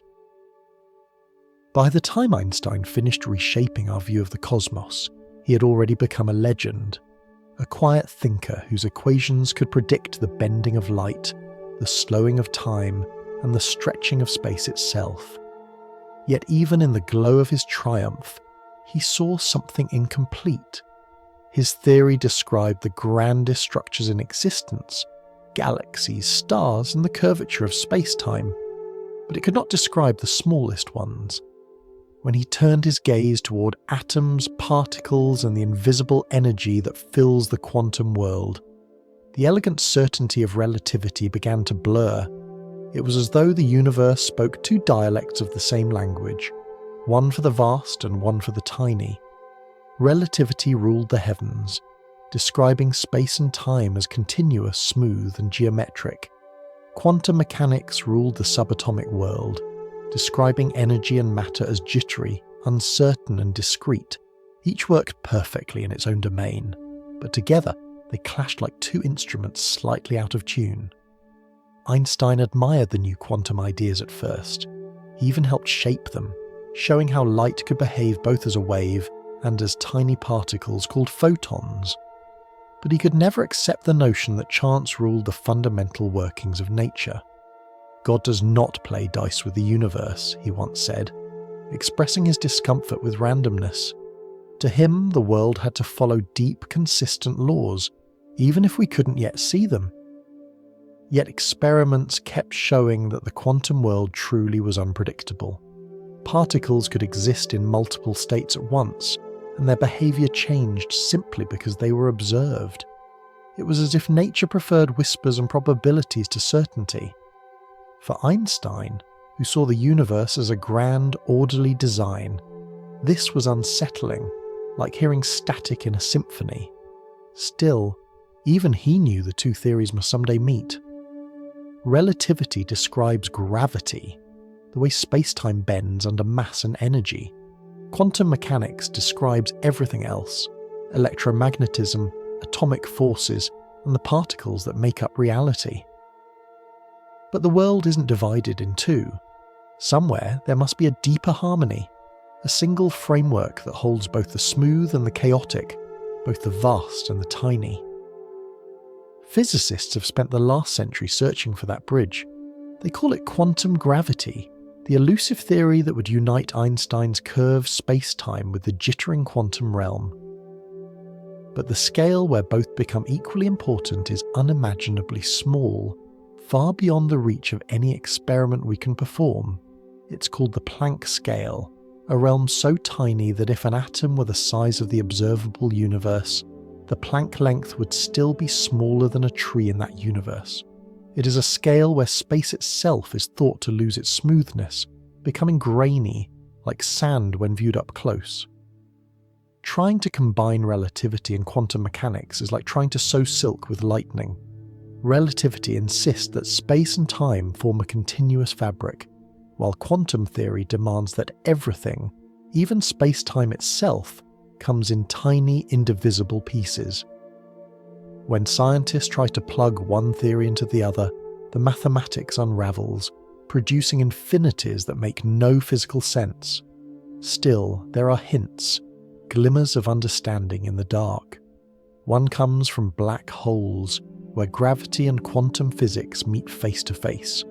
According to relativity, nothing can escape a black hole once it crosses the event horizon. But in the 1970s, the British physicist Stephen Hawking realised that quantum effects could bend that rule slightly. Empty space isn't truly empty. It flickers with particles that appear and vanish in pairs. Near a black hole, one of these particles can fall in while the other escapes, stealing a tiny bit of the black hole's energy. Over immense timescales, the black hole slowly loses mass, evaporating in a faint glow known as Hawking radiation. It's one of the most hauntingly beautiful ideas in modern physics. Even the darkest places in the universe are not completely silent. They whisper light into the void. But this elegant idea also deepens the mystery. If black holes can evaporate, what happens to the information about everything that fell into them? Is it lost forever, or somehow preserved in the radiation they release? No one knows for sure. It's a question that bridges quantum theory, relativity, and the very meaning of reality. Other attempts to merge the two worlds have taken form in theories like string theory, which imagines that every particle is not a point but a tiny vibrating string, its melody determining what kind of particle it becomes. Or loop quantum gravity, which suggests that space-time itself is woven from microscopic loops, forming a quantum fabric beneath the familiar one we know. Each approach offers glimpses of unity, but none has yet captured the full truth. And perhaps that's fitting. Maybe the universe doesn't reveal its deepest secrets all at once. Maybe it wants us to listen more carefully, to sit with the mystery as Einstein once did, and let curiosity breathe. It's comforting to realize that even our greatest theories are still incomplete. They are not walls but windows. Relativity shows us how gravity shapes the grand design. Quantum mechanics shows us how uncertainty shapes the smallest spark. Together, they remind us that reality is both orderly and unpredictable, structured yet alive. Einstein spent much of his later life searching for a unified field theory, a single equation that would describe all the forces of nature as one. He never found it, but his pursuit was a kind of faith. Faith in the idea that beneath the apparent chaos, there is coherence. The search continues, passed from one generation of physicists to the next. Somewhere, perhaps at the Planck scale or beyond, the two great rivers of understanding will meet. When they do, we may find that space and time are not separate entities but emergent illusions, rising out of something even more fundamental, a deep sea of quantum geometry, where energy, information, and reality itself are woven together. Until then, we can live with the mystery. After all, the universe has never asked us to solve it completely, only to notice its beauty, to marvel at its patterns, and to keep wondering. And in that sense, relativity and quantum mechanics are already united. Both teach us humility. Both remind us that certainty is not the goal of knowledge, wonder is. After all the equations, the stars, and the bending of space itself, we finally arrive at the quietest corner of Einstein's discovery, the part that touches our own lives. Relativity is not only about galaxies or black holes, it's about perception. It tells us that time and reality depend on where you stand, how you move, and how you observe the world. The universe does not keep a single rhythm. It keeps billions of them, each one personal, each one true. You can feel this truth even without mathematics. Think about childhood. Remember how summers seemed endless then? Days stretched like golden threads, full of small adventures and lazy afternoons, and yet as you grow older, the same number of hours no longer feels the same. Years begin to pass like pages turning faster and faster. Time, in a very real sense, changes its pace depending on the observer, you. Einstein gave this intuition a physical shape. His theory said there is no single now that everyone shares. Two events that seem simultaneous to one person may not be to another. Every observer carries their own clock, their own yardstick, their own slice of reality. The universe is not a rigid stage where time moves uniformly. It's a living fabric that folds itself around each traveller. It's a comforting and slightly dizzying thought. Imagine you and a friend waving to each other from moving trains passing in opposite directions. From your point of view, their clock ticks slower. From theirs, yours does. Both are right. Each sees the other's time stretched by motion, yet neither feels anything unusual. To each the rhythm of life flows smoothly. Relativity isn't a trick of vision. It's the way the cosmos maintains fairness. Everyone's perspective is valid, though none is absolute. This idea goes beyond physics. It mirrors the way we experience emotion and memory. Joy and sorrow stretch and compress time just as speed and gravity do.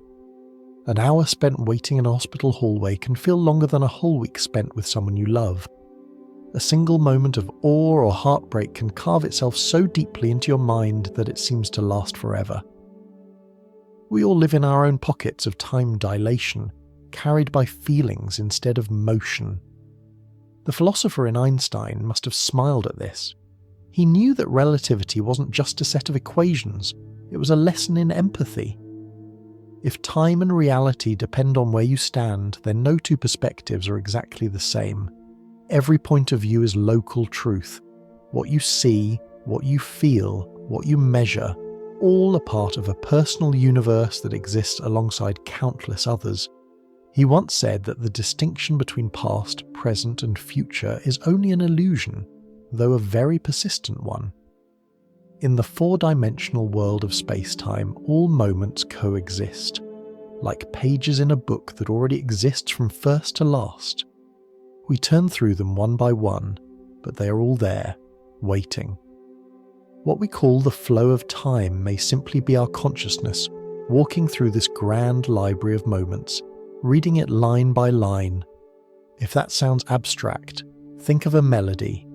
Each note exists on the page at once, but music only becomes alive when we move through it in order. The universe might work the same way. All of time could be written already, but we experience it as song, one note after another, a harmony unfolding. And yet, relativity does not make time meaningless. If anything, it makes it more precious. Every second you experience is a piece of your personal space-time, unique to your motion, your gravity, your life. No one else will ever live those exact moments from your point of view. In a cosmos with no universal clock, the seconds on your wristwatch are the heartbeat of your own universe. Einstein liked to use gentle humour to explain his ideas. When you sit with a pretty girl for an hour, he once joked, it seems like a minute. But when you sit on a hot stove for a minute, it seems like an hour. That's relativity. Beneath the joke lies something quietly profound. Time is elastic, not only in physics but in feeling. It stretches when we are in love, compresses when we're afraid, and disappears entirely when we're at peace. Perhaps that's why people who meditate or watch the stars often describe the same sensation, that time loosens its grip.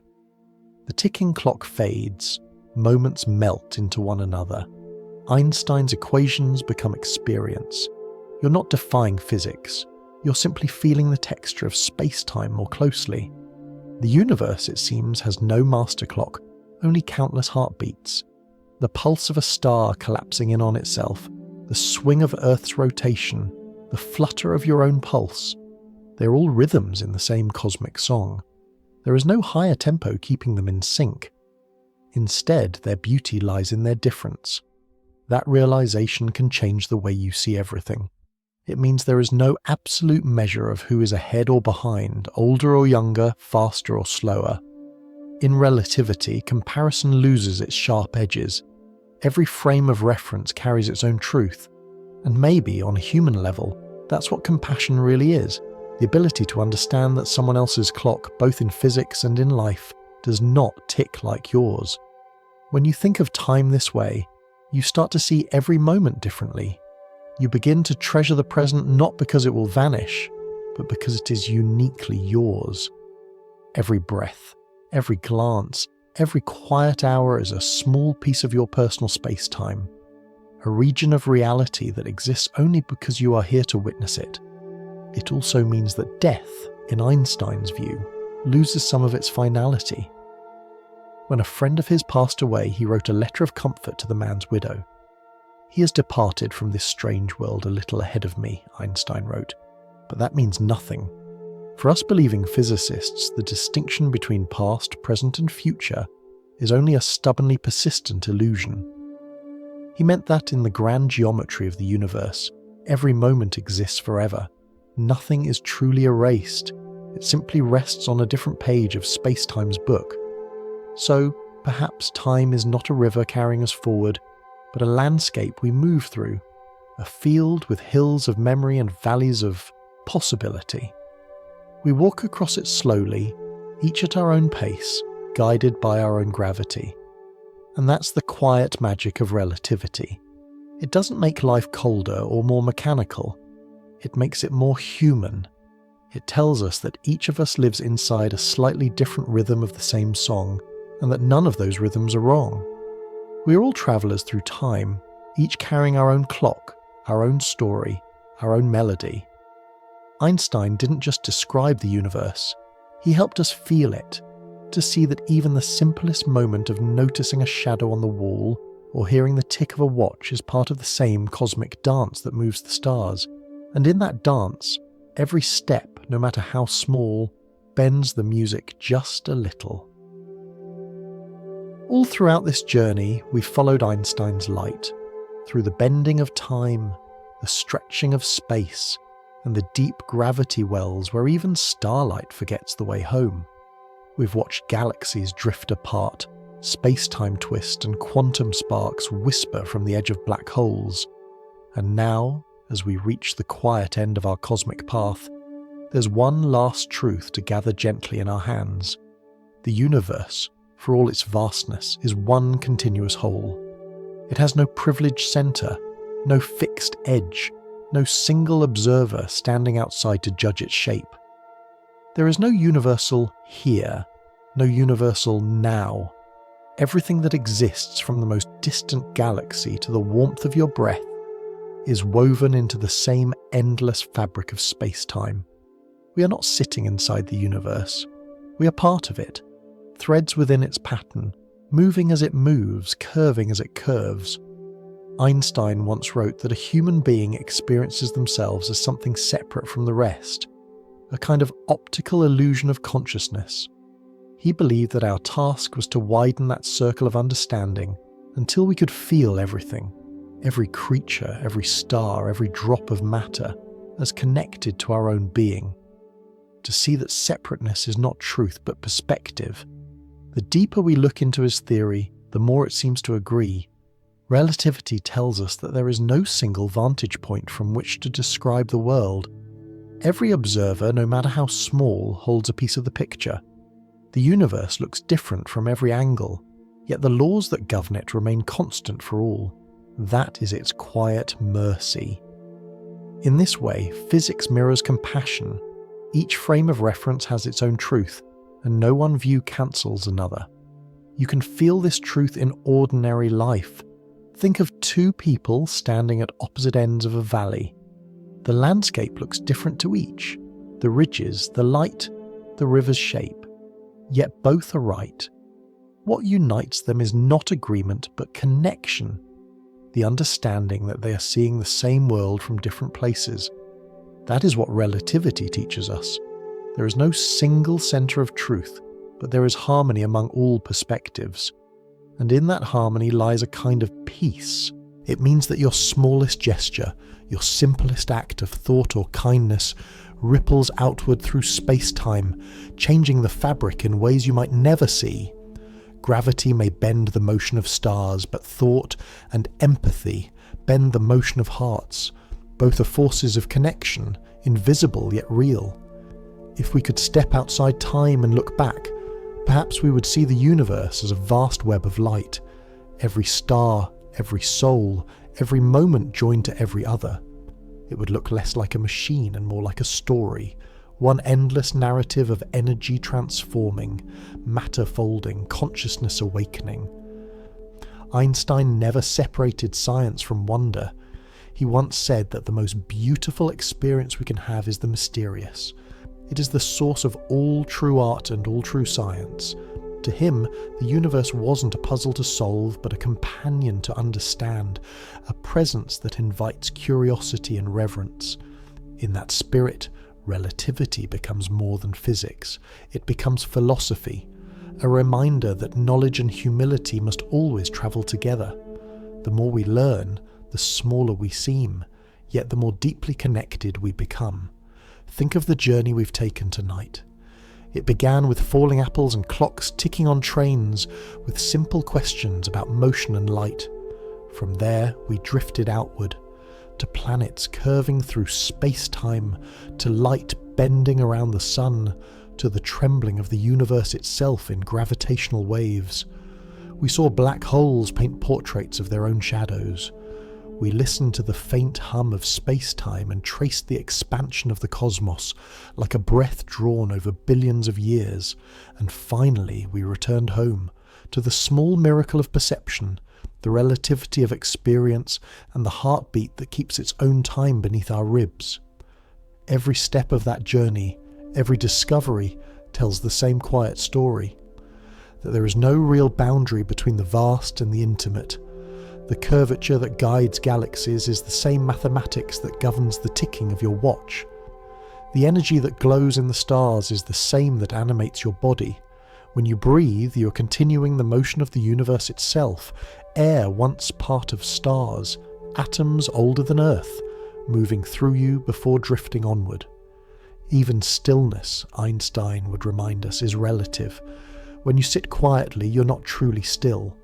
You're spinning with Earth, orbiting the Sun, circling the centre of the Milky Way, and gliding through a universe that expands in every direction. To be alive is to be in motion even when you rest. So in this curved universe, even stillness is motion, and every breath bends time. You may not feel the pull of galaxies or the drag of space-time, but they are part of you all the same.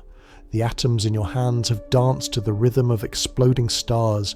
The calcium in your bones was forged in a supernova before Earth was born. You are, quite literally, a fragment of the cosmos that has learned to look back at itself and wonder. That realization is not meant to make you feel small. It's meant to make you feel complete. You are not a visitor in the universe. You are the universe, briefly aware of its own existence. And so, as we reach the end of tonight's exploration, let the thoughts settle like dust after a long voyage. Feel the gentle pull of gravity beneath you, the Earth holding you close, space-time curving softly around your presence. Let your breathing slow, matching the rhythm of the turning planet. Somewhere beyond the clouds, the stars continue their quiet conversations, each one a punctuation mark in the grand story of being. If you ever doubt your place in that story, remember that relativity says there is no privileged observer. No one stands outside the universe. Everything is included. Every movement, every heartbeat, every moment of awareness belongs. Einstein gave us the equations, but he also gave us the feeling behind them, the sense that wonder and science are not separate, that curiosity is the most natural state of the human mind. He showed us that time is not a rigid stream, but a living fabric we move through together, shaping and shaped by everything we love. So now, as night deepens and the stars turn slowly above, you can rest knowing that you too are part of this cosmic geometry. You are folded into it, a luminous thread in the vast pattern of space-time. The same law that bends starlight and carries galaxies also carries you, quietly, endlessly home. And with that, we close our eyes on a curved universe, one that never truly ends, only changes form. Whether you're still awake or drifting gently towards sleep, the story continues without hurry, carried on the slow heartbeat of the cosmos. Sleep peacefully, wherever and whenever you may be.